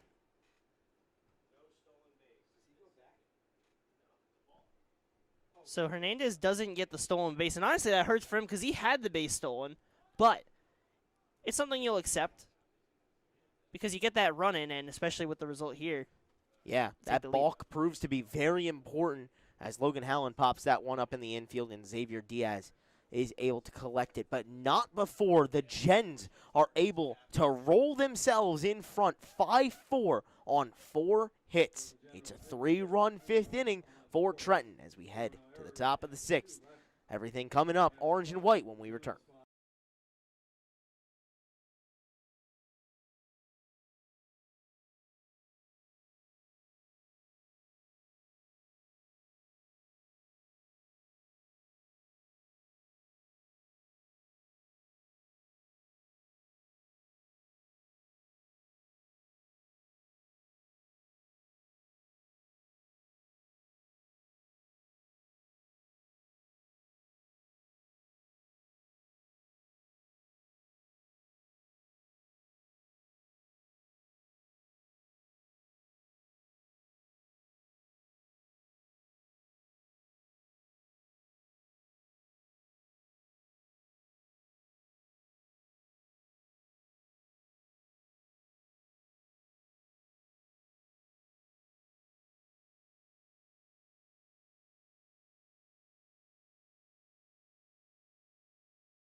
Top of the 6th here from Moody Park as the Gens find themselves back out in front with a 3-run 5th inning on 4 hits. Now leading by 1 once again. These two teams in that bottom half of the Liberty Division fighting back and forth, with the Gens now back in front. Not the only fight that happened today. I think I know which one you might be referring to, Josh, as a couple of former Heat teammates in the NBA. You know, deciding while they're in Las Vegas to try their hand at boxing. A little bit of a size mismatch there. Well, that one is grounded up the middle by Xavier Diaz and thrown over to first barely in time. Hernandez got that one on a weird pick and hurled that one over there. It almost got away from the first baseman, Logan Hallen, but he was able to collect it for the first out. Xavier Diaz retired. Noah Hines back out there for yet another inning of work, the 3rd pitcher of the day for the Gens. Came in relief of Jack Cahill when the wheels came off just a bit. He gave up all 4 runs for Trenton, and Hines has recovered things really well for Trenton. So far, 2 full innings of work and a third of an inning of work here in the 6th. 1 hit, no runs, no walks, most importantly, as walks have been an issue on both sides. And 3 strikeouts, as that one is popped up by Nepomuceno out towards left. A couple of hops for Destrabats, and he's able to pull it out of the air for the 2nd out. Now, you see, those are crucial. And he had to do that specific amount of hops. You see, because the physics, if you did the calculations, if he did 1 less hop, it's a different story. That ball is carrying, but what would happen if it was 1 more hop? Ooh, 1 more hop. Dastardly consequences? Yeah, I don't think we've seen it happen before. The researchers have not seen that yet.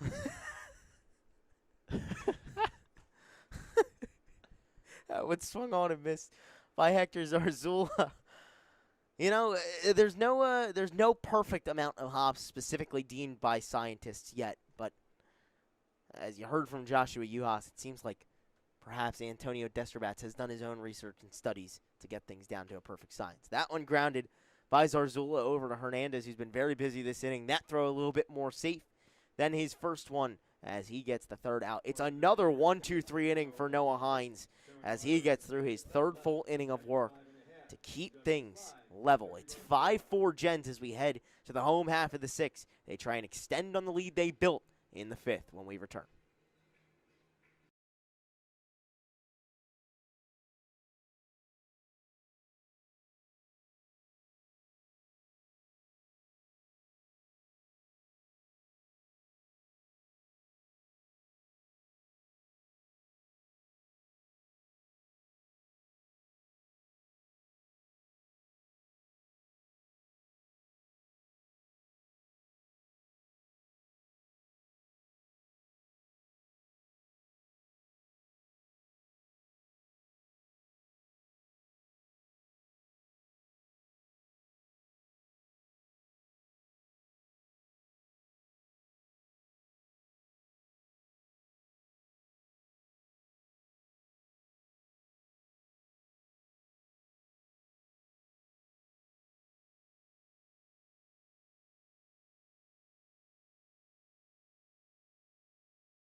Good vibes all around here from Moody Park. Here in the bottom of the 6th, Joshua Yuhas alongside myself, Charlie Jones. Thanks for sticking around with us on a Friday afternoon as Noah Hines with a big swing in his second at-bat to start things off.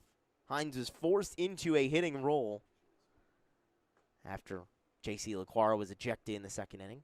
Takes that one for a strike, so the count quickly 0-2. As Ray Nault back out there once again. That offering, big swing and a miss. And the whirling dervish, Noah Hines, goes down on strikes. And that's the perfect guy for Nault to feel comfortable starting an inning, is a guy who, really not experienced in the box, at least to this level. And you're able to take advantage of it. You get the swing and miss, and now you can try and carry that over into the next at-bat. Another big swing and a miss, this time from TJ Magliozzo. Nault has generated a lot of swing and misses from this Generals lineup today. Doing a really nice job of working through them. That one just misses upstairs, outside of the home plate frame. So the count now even at 1, with 1 gone and none on.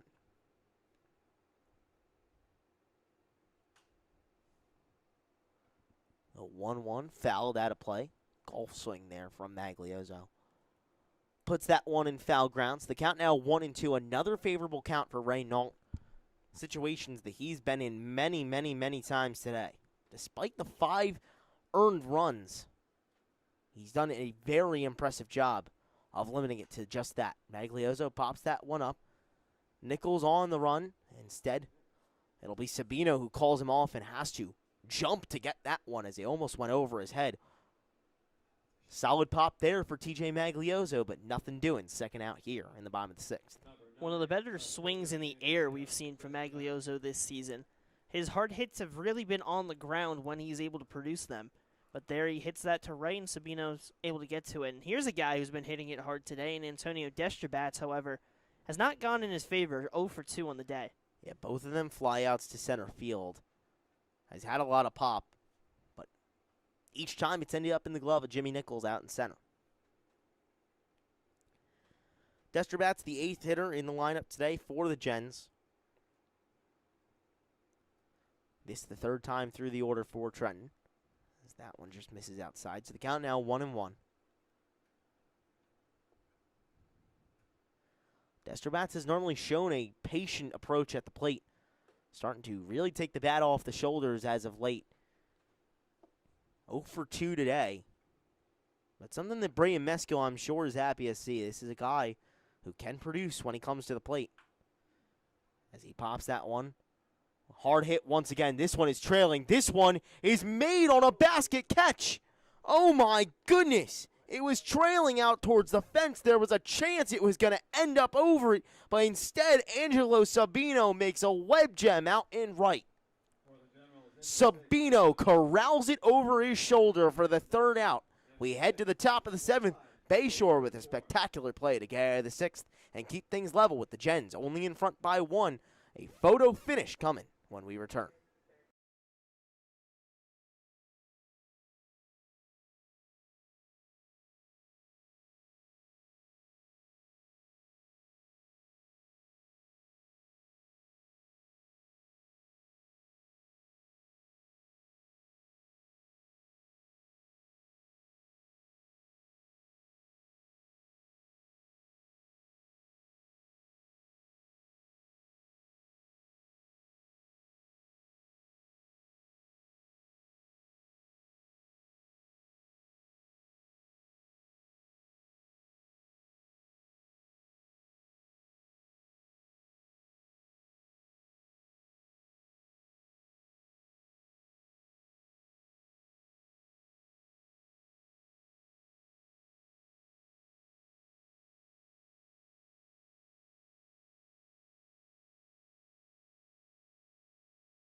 Back here for the top of the 7th. Dirty Birds trying to put themselves back in front as Reynault swinging on the first pitch, and he loops that one out towards left center field. That one is down for a hit. And the pitcher, Reynault, gets the dugout going with a whole lot of energy with a leadoff single. You can hear the Dirty Birds dugout hooting and hollering, and rightly so, as the pitcher, Reynault, gets his first hit of the day. And he just loops that one into left field, and maybe he's able to start to help himself out. Try and get that run back, start on first, and we'll see if he ends up coming around, or if the Generals can continue to produce those ground balls, those weak ground balls that they've had one double play, they had one close double play. They've been getting that contact on the ground a lot throughout this game. And Nault was prior 0 for 2 in this game. Able to get on base and try and get things started. Like that fire once again for the Dirty Birds, which they found in the second inning. Brought 4 across home plate, but since then a trio of zeros in the 4th, 5th, and 6th. 0-2 to Jimmy Nichols. A big swing and a miss. It's the man who was 1 for 2 on the day. Sat down swinging for the first out, and Noah Hines has come out and been spectacular for the Gens. When it comes to the group of pitchers before him, it was a mixed bag, but Hines has been outstanding since taking his place on the mound. Yeah, he's done his job, but this is going to be his biggest challenge because it's the hottest batter on the day. His last 2 at-bats, he's produced a double, and that is Luca Logan. Yeah, his first double of the day, a 2 RBI double to left. The second one was a leadoff double to left, which he ended up scoring on. Or excuse me, did not score on. Was left stranded when it was runners on the corners with 2 outs. It was the 3rd time today that the Dirty Birds left a runner stranded in scoring position.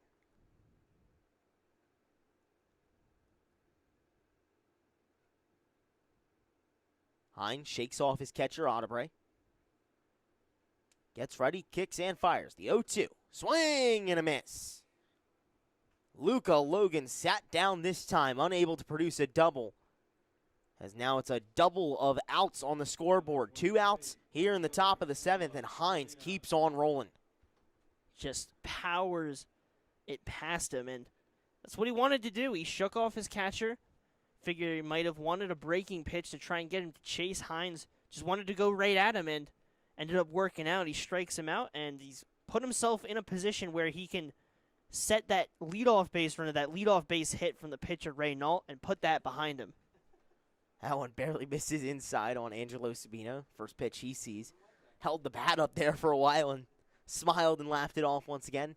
Plays with a whole lot of energy and enthusiasm, as we've seen today and we've seen many times here on Jersey Baseball Nation. Now ahead 2-0 in the count.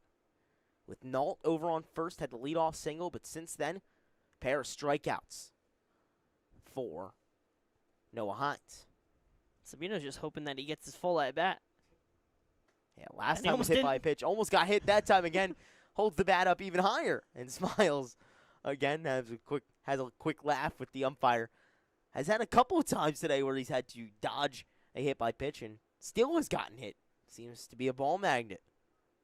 He's playing dodgeball just to try and get a full at-bat. 3-0.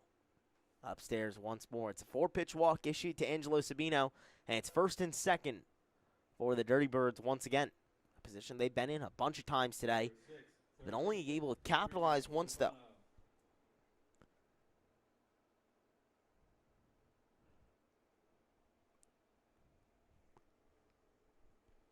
Enrico Tufano coming up to the plate.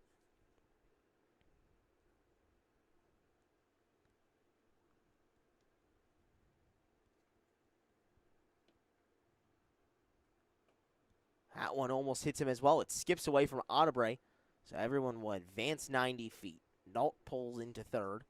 Sabino into 2nd. 2 runners in scoring position. A couple times Hines has almost hit batters today. Yeah, and that control has been strong in some parts and then weak in others. He'll have a strong run of spurts. He had a couple of strikeouts. He started his outing with 3 strikeouts. Next inning struggled. Then a couple strikeouts to start this inning, and then starting to lose that control again. 1-0 slider there from Hines finds its way to the outside corner for a strike.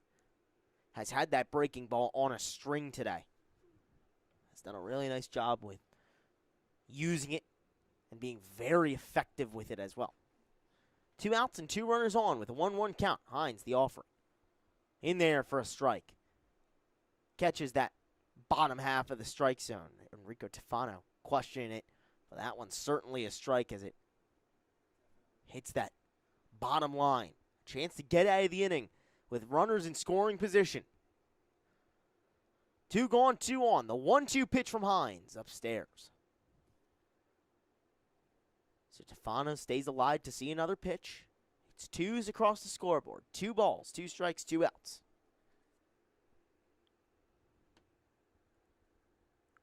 Here's the 2-2 level offering from Hines.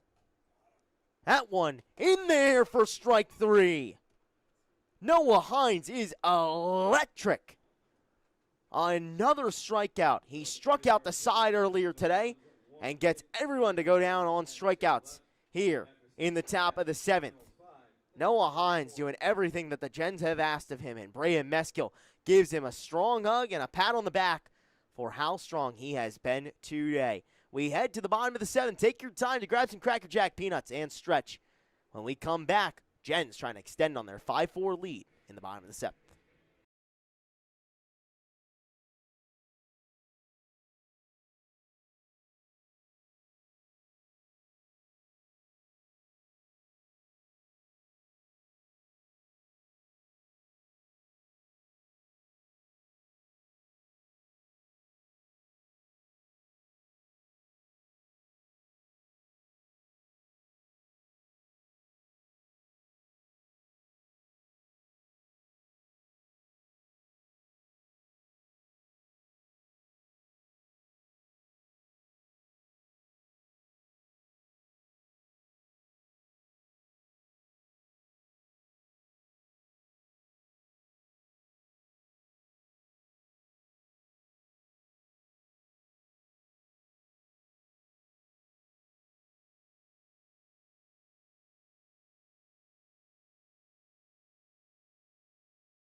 Seventh inning stretch over as we head to the bottom of the 7th. Hope you had time to take a break and come back for the conclusion of this wild game between the Dirty Birds and the Gens. As Kurt Kropufka starts things off for Trenton, it's 9, 10, and 1 in the order coming up for Brian Meskill's squad to face Hector Zarzuela, coming in for his 4th appearance of the season, already up ahead 0-1 in the count. That one in there for a strike as well. That curveball doing a nice job of finding the zone. And he's attacking the zone so far. Early, it's been 2 pitches, but challenging. Zarzuela, 1, 2, 3. On 3 pitches, strikes out Kurt Kropotka for the first out here in the bottom of the 7th. Doing a real nice job coming in relief of Ray Nault, who was absolutely stellar. Gave up those 5 earned runs, but aside from them, 6 innings pitched, 8 hits, the 3 walks, a blemish as well. But 3 strikeouts and generated a lot of outs. Blanked the Gens in 3 of the 6 frames that he pitched in. And keeps this game at only a 1-run deficit for his Dirty Birds. Aaron McHugh must be very happy with how his starting pitcher went out there and performed today on 90 pitches. Yeah, and Reynaud did as much as he can, got as far as he could. Gave you 6 strong enough rather, where it's a back and forth. Both these sides working alongside each other in this back and forth kind of matchup of big innings where it was 4 for the Dirty Birds and then 3 for the Gens. Zarzuela has got that breaking ball moving. That one, another nice pitch. Back-to-back strikes issued to Ryan Odbray, the 10-hitter in the lineup for the Gens, doing a real nice job of facing him so far. None on, 1 out, and a 1-2 count as Zarzuela kicks and fires. That one on a line past the head of Landon Hallett and into center field. Meskel is very happy because Ryan Odbray has his first base hit of the ECCBL season. It's one that we've been waiting for, and you hope that maybe it is something that helps him break out for the rest of the season, but Meskel happy that that first hit for Odbray is out of the way. On his 26th plate appearance of the season, Ryan Odbray ends a massive streak with his first hit of the ECCBL season. Brian Meskel showing him the props that he deserves as a 1-out base runner on for the Gens. Now hoping to cross home after a big momentous occasion there. It could be a momentum swinger. You never know. Now, granted, the Dirty Birds got Reynolds on. It didn't end up meaning much, but potentially it could help this Generals offense, and especially when you got that top of the lineup coming up that produced those runs in the 5th. Gives you a chance here. 2-2 lined out towards center. Nichols on a dive. He's able to get to it. A rolling play. Nichols corrals it in the glove. Oh me, oh my. What a play by Jimmy Nichols. Coming in, dives his body, flips over, and TJ Francis once again is robbed here at Moody Park. Somersault chaos here in the summer. A beautiful play for Jimmy Nichols, and in back-to-back innings, the Dirty Birds have found themselves a SportsCenter top 10 play. Da-na-na, da-na-na. Really great stuff. Angelo Sabino made the basket catch to end the bottom of the 6th. And now Jimmy Nichols saves what might have been a run if that ball got past him. 2 outs, and now a runner on second as Odbray is able to advance on the wild pitch. Desterbats and Francis both have to be feeling it. You hit the ball as hard as you can, but last inning it was Sabino making the basket catch at the warning track, and then here Jimmy Nichols comes in and robs an RBI base hit. That pitch just missing outside. So Zarzuela behind, 2-0 in the count, but has been boosted by his defense and his short work so far today. Facing a volatile hitter in Lucas Albert, 1 for 2 with a walk. As that one falls low, so the count now 3-0. Albert possibly going to take his second walk of the day. That might be the best result you can get from a Lucas Albert at bat, because if he hits it in play, a lot of times it's going to be an RBI. Yeah, Albert has been outstanding. Already has an RBI today. That one misses down low.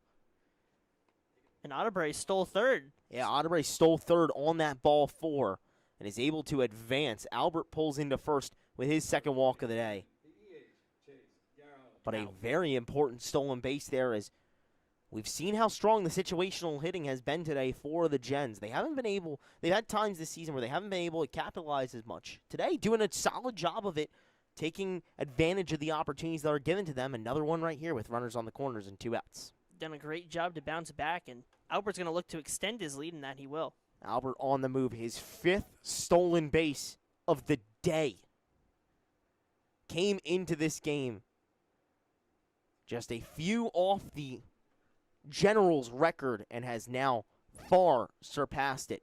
Already up to 27 stolen bases.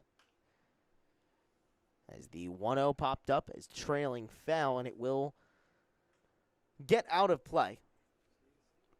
1-1, 2 outs, and 2 runners in scoring position. A single would score both of them. And last time, that's what Garrow did when Albert was standing on second, hit an RBI single up the middle. Yeah, had that RBI single, as Joshua mentioned. This time he grounds it over to first on a quick dive, thrown over to Zarzuela, covering the bag, and able to get in there for the out. Nice play by Josh Hernandez, to range to that ball, pick it up, and fire it just in time to get the third out and keep the Generals with a scoreless frame. Had a chance to drive home too, but instead are unable to do so. They get a couple of hits, no runs from it though. 5-4 Gens when we return, top of the 8th, here on Jersey Baseball Nation after this.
Top of the 8th here from Moody Park. The Gens narrowly in front. It's 5-4 Trenton over Bayshore, with the Dirty Birds trying to close that one-run gap here in the top of the 8th. This time they'll try and do it against Aiden Poot rather than Noah Hines, who comes out of this game after 4 incredibly solid innings in relief.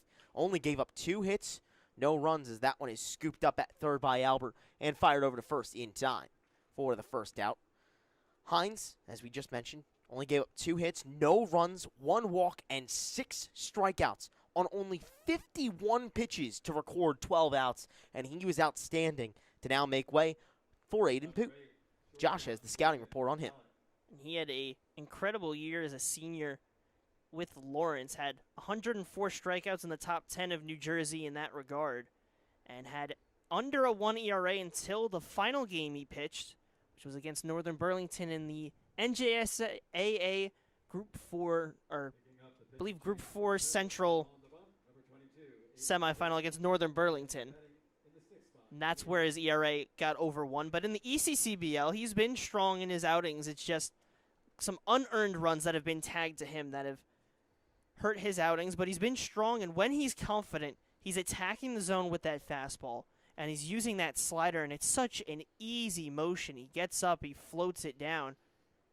Now, he does sometimes, at least in the time when he was at Lawrence, when I got the pleasure to cover his team for that full season, sometimes would get into a couple jams. I mean, every pitcher does, but sometimes the control would slip away from him. Maybe two things would go the wrong way, but he always found a way to fight through it, and reason why he was an ace of that staff. Committed to Stevens Institute. Well, you mentioned how he floats that ball into the zone and has done a nice job of it so far in his couple pitches of work. Now in a 2-2 count after letting two balls get away from him. Poot with the big leg kick and fires. That one chopped and grounded, able to be picked up by Sergio Hernandez and fired over to first easily for a quick 6-3 putout and the second out of the inning. Just a good job of, once again, forcing the ball on the ground, something across this whole game. The Generals have done a good job getting the Dirty Birds on top of each of these pitches. They've produced a couple of double plays we've talked about and a lot of ground outs throughout the game. He gets 2 in this inning alone and helping himself out. Big swing and a miss there for Xavier Diaz. Great pitch there by Aiden Poot to generate that swing and miss. Diaz 0 for 2 with a walk today. The 0-1 swung on and fouled away. So Poot in yet another favorable count. He's working very quickly here. Has only thrown 7 pitches today in this first inning of work for him. 2 outs, no one on. The 0-2 pitch from Poot. Grounded into play. Albert unable to scoop it, though. It just dove under the glove of him as he charged it from right to left. And Xavier Diaz aboard with the 2-out single. It's just a good piece of hitting, puts it in play, and just gets it narrowly through the gap. And this is the one downside to Poot is he'll have runs where he's striking out a lot of guys, but he also has that section of a game where it's pitch to contact, and sometimes it just doesn't end up going his way. And that's going to be the key for these Dirty Birds is just keep putting it in play, and maybe you'll just find that advantage and hole. First pitch from Poot. To Ethan Nepomuceno in there for a strike. Nepomuceno 0 for 3 today. All of them pop outs towards left. This time he goes the other way with it. It's out towards right, but still the same result as Kurt Kropofka able to snag that one for the third out. 1 hit, no runs here in the top of the 8th. Aiden Poot doing a strong job in his first inning of work. We head to the bottom of the 8th. Generals looking for insurance when we return.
Bottom of the 8th here from Moody Park. The Generals in front 5-4 and trying to tack on a couple more before they close out this one.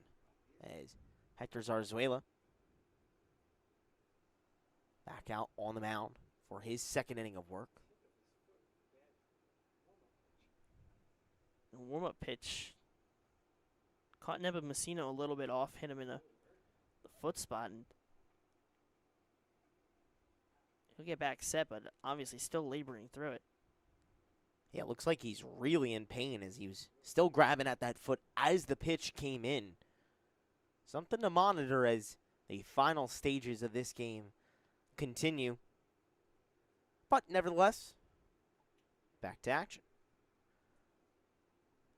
It'll be Sergio Hernandez, the cleanup hitter today, starting things out for the Gens. Here in the bottom of the 8th, 4, 5, and 6 in the lineup. Coming up, Hernandez, Howland, and then Aiden Poot. Rare you see a pitcher in that 6th spot in the lineup, but because of the J.C. LaQuara ejection in the second, it was Noah Hines getting a couple of at-bats, and now Poot will get a swing when he comes to the plate. First pitch to Sergio Hernandez, trailed away, outside for a ball. The step, the kick, and the fire. It appeared as though it tapped Hernandez, but they'll say no hit by pitch. It's the count now 2-0.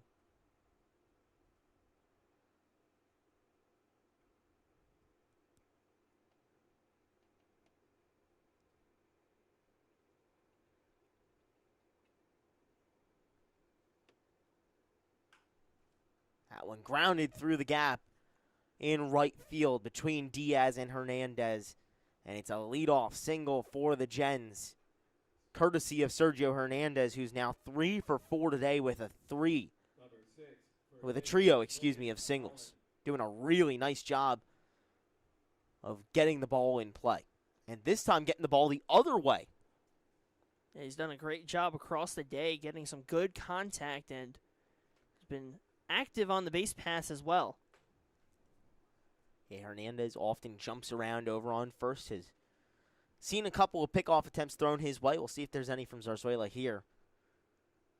Hernandez not one of the more likely stolen bag candidates on the Gens, but swipes a couple bags in his day. Logan Howland at the plate. 0-1 pitch from Zarzuela. Swung on and missed. Big whiff there from Howland as he went down to a knee. Count now 0-2 as he's 0 for 3 coming into this at-bat. Hernandez able to easily swipe second on the long delivery from Zarzuela.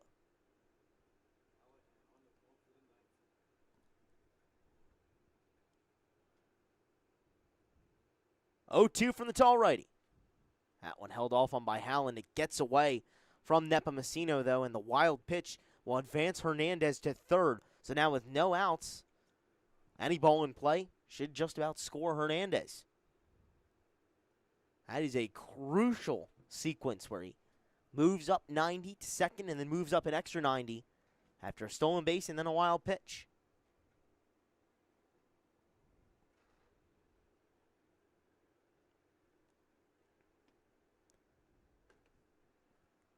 That one just downstairs. So the count down 2-2. To the first baseman, Logan Howland, normally the catcher for the Gens. Man in first base today, though.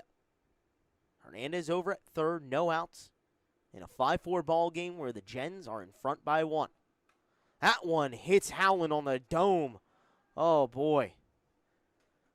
That one a breaking ball, so.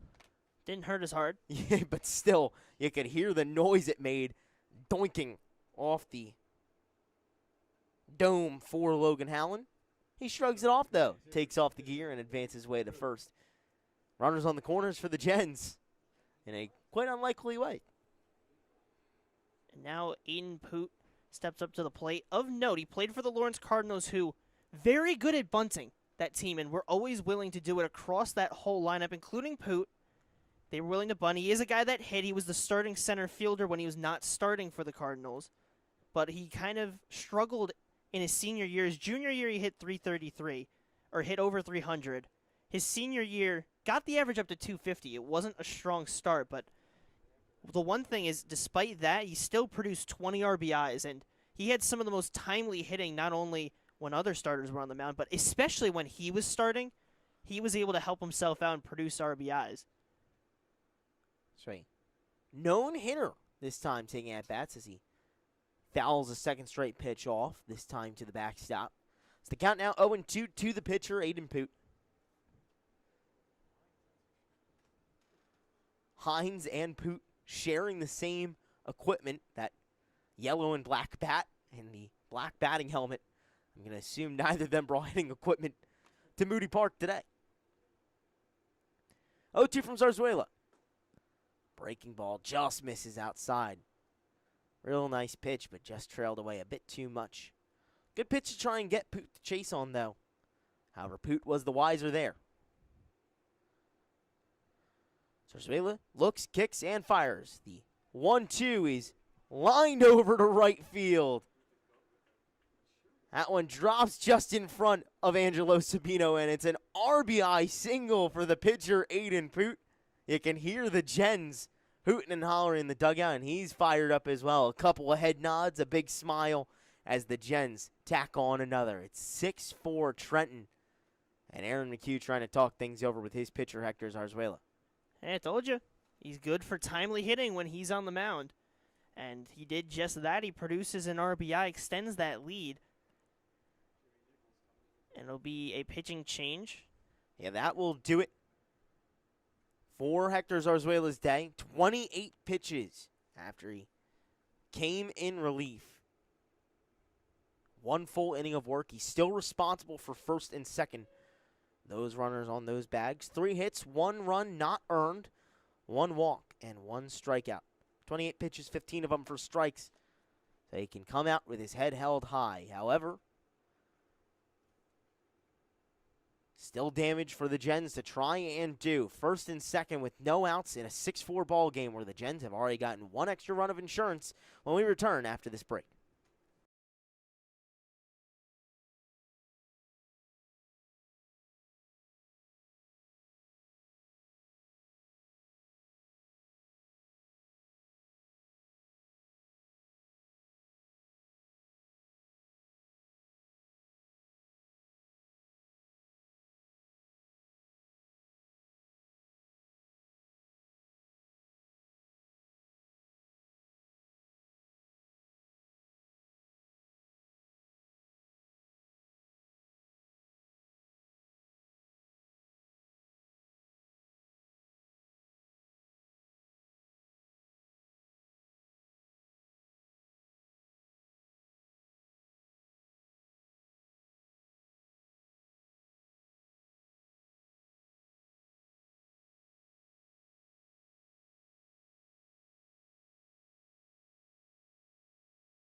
Back here after the pitching change on Jersey Baseball Nation. It's the Gens 6, the Birdz 4.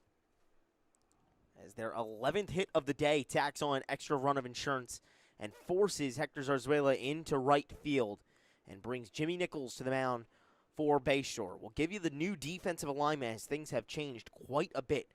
It's Logan in left, Zarzuela in right, Sabino in center, and the infield staying the same. Tefano at third, Hallett at shortstop, Diaz at second, Hernandez at first. And now Jimmy Nichols pitching to Ethan Nepomuceno. Nichols was playing center earlier and has come away with a couple really strong plays out there. One on a dive, one on a roll, as the 3-0 held off on by TJ Maglioso. It's a 4-pitch walk in the first batter that Jimmy Nichols faces. And things are starting to get away from the Dirty Birds here. They held on to a 4-2 lead all the way until the 5th when the Gens got themselves back out in front 5-4. And that score only changed here in the bottom of the 8th. Let's give you the breakdown on Jimmy Nichols so far. 5 appearances on the season. This one will be his 6th. 0 for 1 with 1 save in 1 opportunity. 11 1/3 innings pitched. 55 batters faced. 10 hits, 9 runs, 6 of them earned. 1 hit by pitch, 8 walks to 5 strikeouts. and a 4.76 ERA. Well, after the 4-pitch walk, here in an 0-2 count to Antonio Destrobats. It's not been his favorable day in terms of luck. He's hit it hard. Just has not fallen his way. 0-2 from Nichols. Skips away, but Nepa Messino able to block it. Yeah, Destrobats' last time up hit one hard out towards right field before Jimmy Nichols' peer in the outfield, Angelo Sabino, robbed Destrobats of an extra base hit. 1-2 from Nichols. Big swing from Destrobats, and all he can do is ground it foul.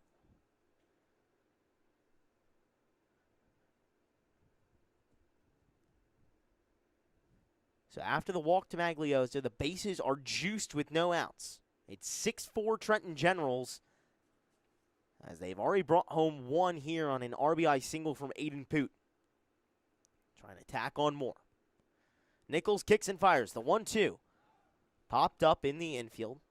Everyone going after for it. Tefano will be the one to call everyone off and end up making the play in foul ground. So the pop-out foul is the first out of the inning, and a very important one there. Right fielder, Kurt Kropotkin. Trying to somehow get out of a bases-loaded, no-out jam. Generals have to be careful because they've been in a lot of bases-loaded situations over the last couple of games. They just have not been able to produce, and a pop fly in foul ground is not one of the outs that helps. Usually one of those rally killer type of outs.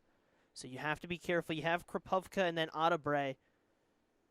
Adebre did break his streak. He did get a base hit, so something to note. But Kropotkin, with bases loaded, trying to halt any momentum that Nichols can build up this inning. Zarzuela was the one who let Logan Howland on third and Aiden Poot on second. He is responsible for those base runners. However, Nichols is responsible for Maglioso at first. 1-1 to Kropotkin. Misses outside. So the count now 2-1 with one out and the bases loaded. Kurt Kropotkin, the right fielder today for the Gens. 0 for 2 with a strikeout swinging and a RBI sac fly. A soft grounder up the middle. It scoops past Nichols. It bounces around the mound, and it'll bring home a run. That is a wacky, moody hop that ends up in the favor of the Gens. Kurt Kropotkin will reach on an error. Everyone goes station to station. It's the first error of the day for either side, and it brings home another run for the Gens. 7-4, everyone going station to station. Took some tough spin.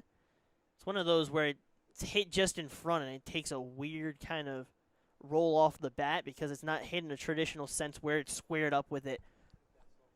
And it just kind of rolled over, took a weird bounce, and just ate up Nichols. Yeah, off the bat from Kropotkin, it had a ton of spin generating to the left, and it scooped its way past the hand of Nichols, rolled up the mound, hit the rubber, and rolled down off to the left side. Kind of a wacky play there that you don't see every day. All it takes is a 15-foot grounder to get on base. That's all it takes. You never know when it'll happen. So the Gens have already tacked on 2 runs of insurance. Trying to get some more and a chance to do it right here. Ryan Adebre with a deep line out towards center field. That will drop. 1 run is home. Maglioso hot on Poot's heels. Kropotkin rounding third. He's coming for home, and he will make it in there safely. It's a bases clearing 3 RBI double for Ryan Adebre. The Gens lead at 10-4, and Adebre has broken this game open. I told you once Ryan Adebre, I've talked about it every single Generals game I've been around. Once he gets that first hit, it's going to break through. And we're seeing it right there. He got that first base hit. That's all you need sometimes. You just need to get over that hill. And there, Ryan Adebre set up with the bases loaded, scores his travel buddy in Aiden Poot, and then scores the rest as well. Clears the bases, and a 5-run bottom of the 8th. They take advantage of the bases loaded. TJ Francis grounds that one softly towards third. It's picked up and fired by Tefano. For the second out of the inning, Adebre able to advance to third. But as you've mentioned, Josh, the damage has seriously been done. The Gens double their total of runs in the game with 5 here in the 8th. Now with a 6-run lead over the Dirty Birds and counting. Especially counting when you have Lucas Albert at the plate. You can never say that the score is going to stay the same. Yeah, Albert with another strong day, as we've seen in just about every game Feels this like it's season. like a broken record every single time we're saying the same thing with this guy. And just as impressive considering the fact that he's come back from an injured hand and has looked just as himself as ever. 1-0 to him there, down low. So the count now 2-0 to the speedy Lucas Albert. RA with 2 walks, a RBI single, and 4 stolen bases today. I chuckle as I say that because 4 stolen bases. When do you really ever see that in a game? Going back to Ricky Henderson days when 80, 90 stolen bases in a season were doable. Yeah, anytime he was on base, you could just pencil it in. All right, Ricky's on second. And Ricky would say it that way. Like, Ricky steals second, and he would say that to himself because he spoke in the third person.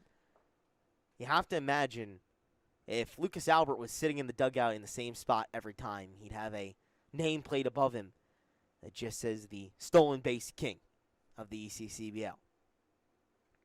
Albert already up to 27 this season. The 3-1 fouled away by Lucas Albert.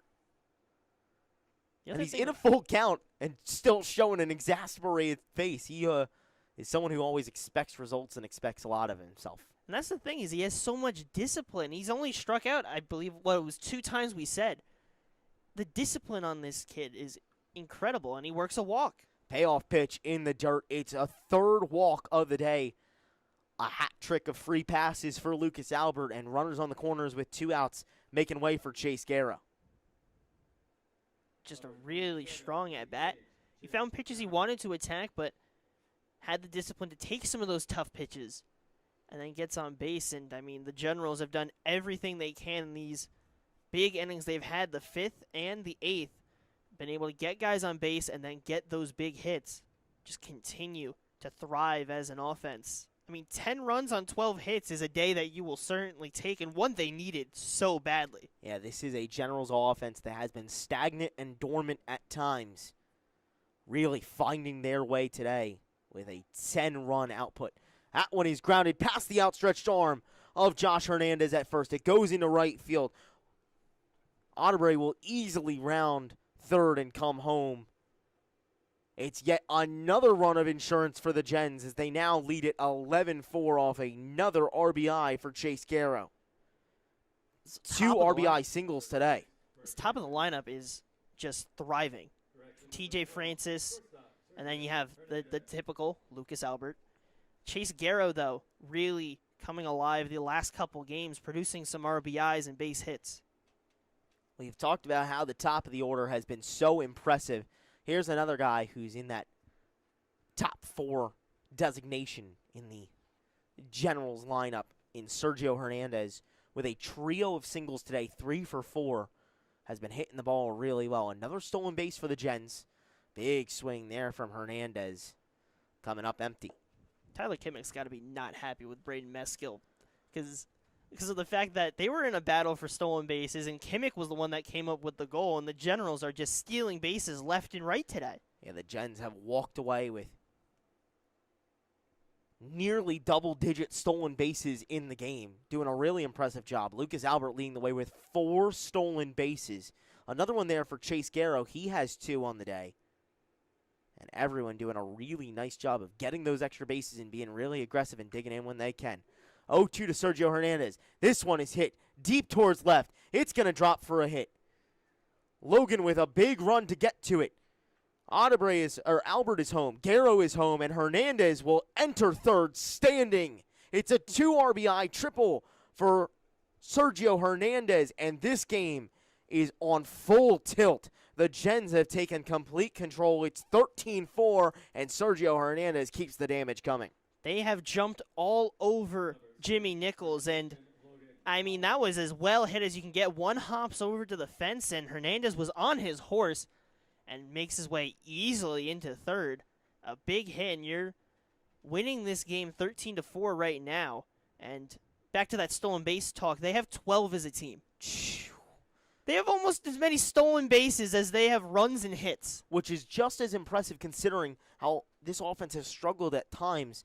The aggressive nature on the base paths has made a big part in that 13-run output, as they've just been putting runners in scoring position at a rapid pace. 1-0 to Logan Howland outside, so the count now 2-0.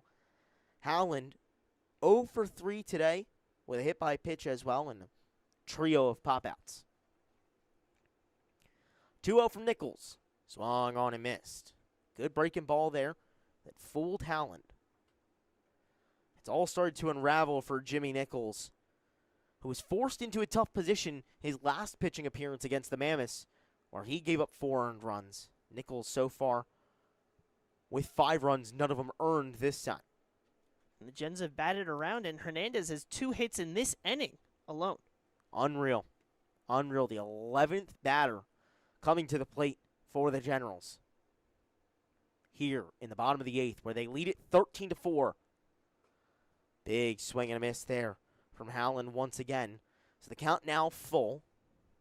It's Hernandez over on third with 2 outs, and the Gens up 9. They came into this inning only up 1.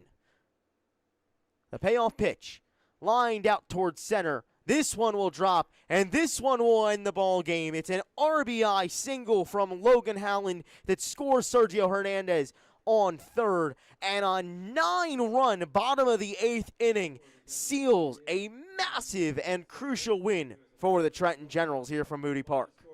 Just an incredible overall effort from this team. You have the start from Sell, and then you get in some trouble with Cahill, but right after, what does Noah Hines do? He settles this game back down and just does an incredible job. Goes 4 innings, not allowing a run. The only runs that they allowed were the ones that were off of Cahill. Other than that, the pitching staff, whether it's Sell, whether it's Hines, whether it's Poot, all came in and had control of the game. Hines did get in some trouble. He worked out of it. Sell had some trouble. He worked out of it. Poot even had some trouble. He worked himself out of a situation where the Dirty Birds bats were starting to get going. And as you mentioned, it was only a 1-run game entering this bottom of the 8th inning. But it's huge because you help preserve your pitching. You help preserve Poot. Only had to go 1 inning. You figure you go on Saturday, he could be available if he is to be here. And he did a good job in relief. He also had an RBI. Garrow, couple RBIs, base hits. Ryan Audebray, I think the big one for me. I've talked about Audebray being a sleeping giant, eventually destined to break out of that jam. He gets a single, and he gets a bases-clearing 3 RBI double. Just everyone across this lineup doing their job, and the Generals get a much-needed 14-4 win to get their 10th of the season, reach double digits in the win column. So Trenton takes down a Friday makeup game here from Moody Park in dramatic fashion. We're up 5-4 coming into the bottom of the 8th and end it in a surprising mercy with a 9-run explosion in the home half of the penultimate inning. Thanks so much for tuning in here on Jersey Baseball Nation. For my partner Josh Yuhas and myself, Charlie Jones, Gens take it down and advance to 10-12 on the season by way of a 14-4 final in 8 innings. We'll see you tomorrow for a pair of doubleheaders between the Mercer Mammoths and the Trenton Capitals starting at 10:30, and then the Bayshore Dirty Birds taking on the Trenton Generals for 2 more starting at 4:30. Thanks so much for tuning in. We'll see you tomorrow here on Jersey Baseball Nation. So long and good night.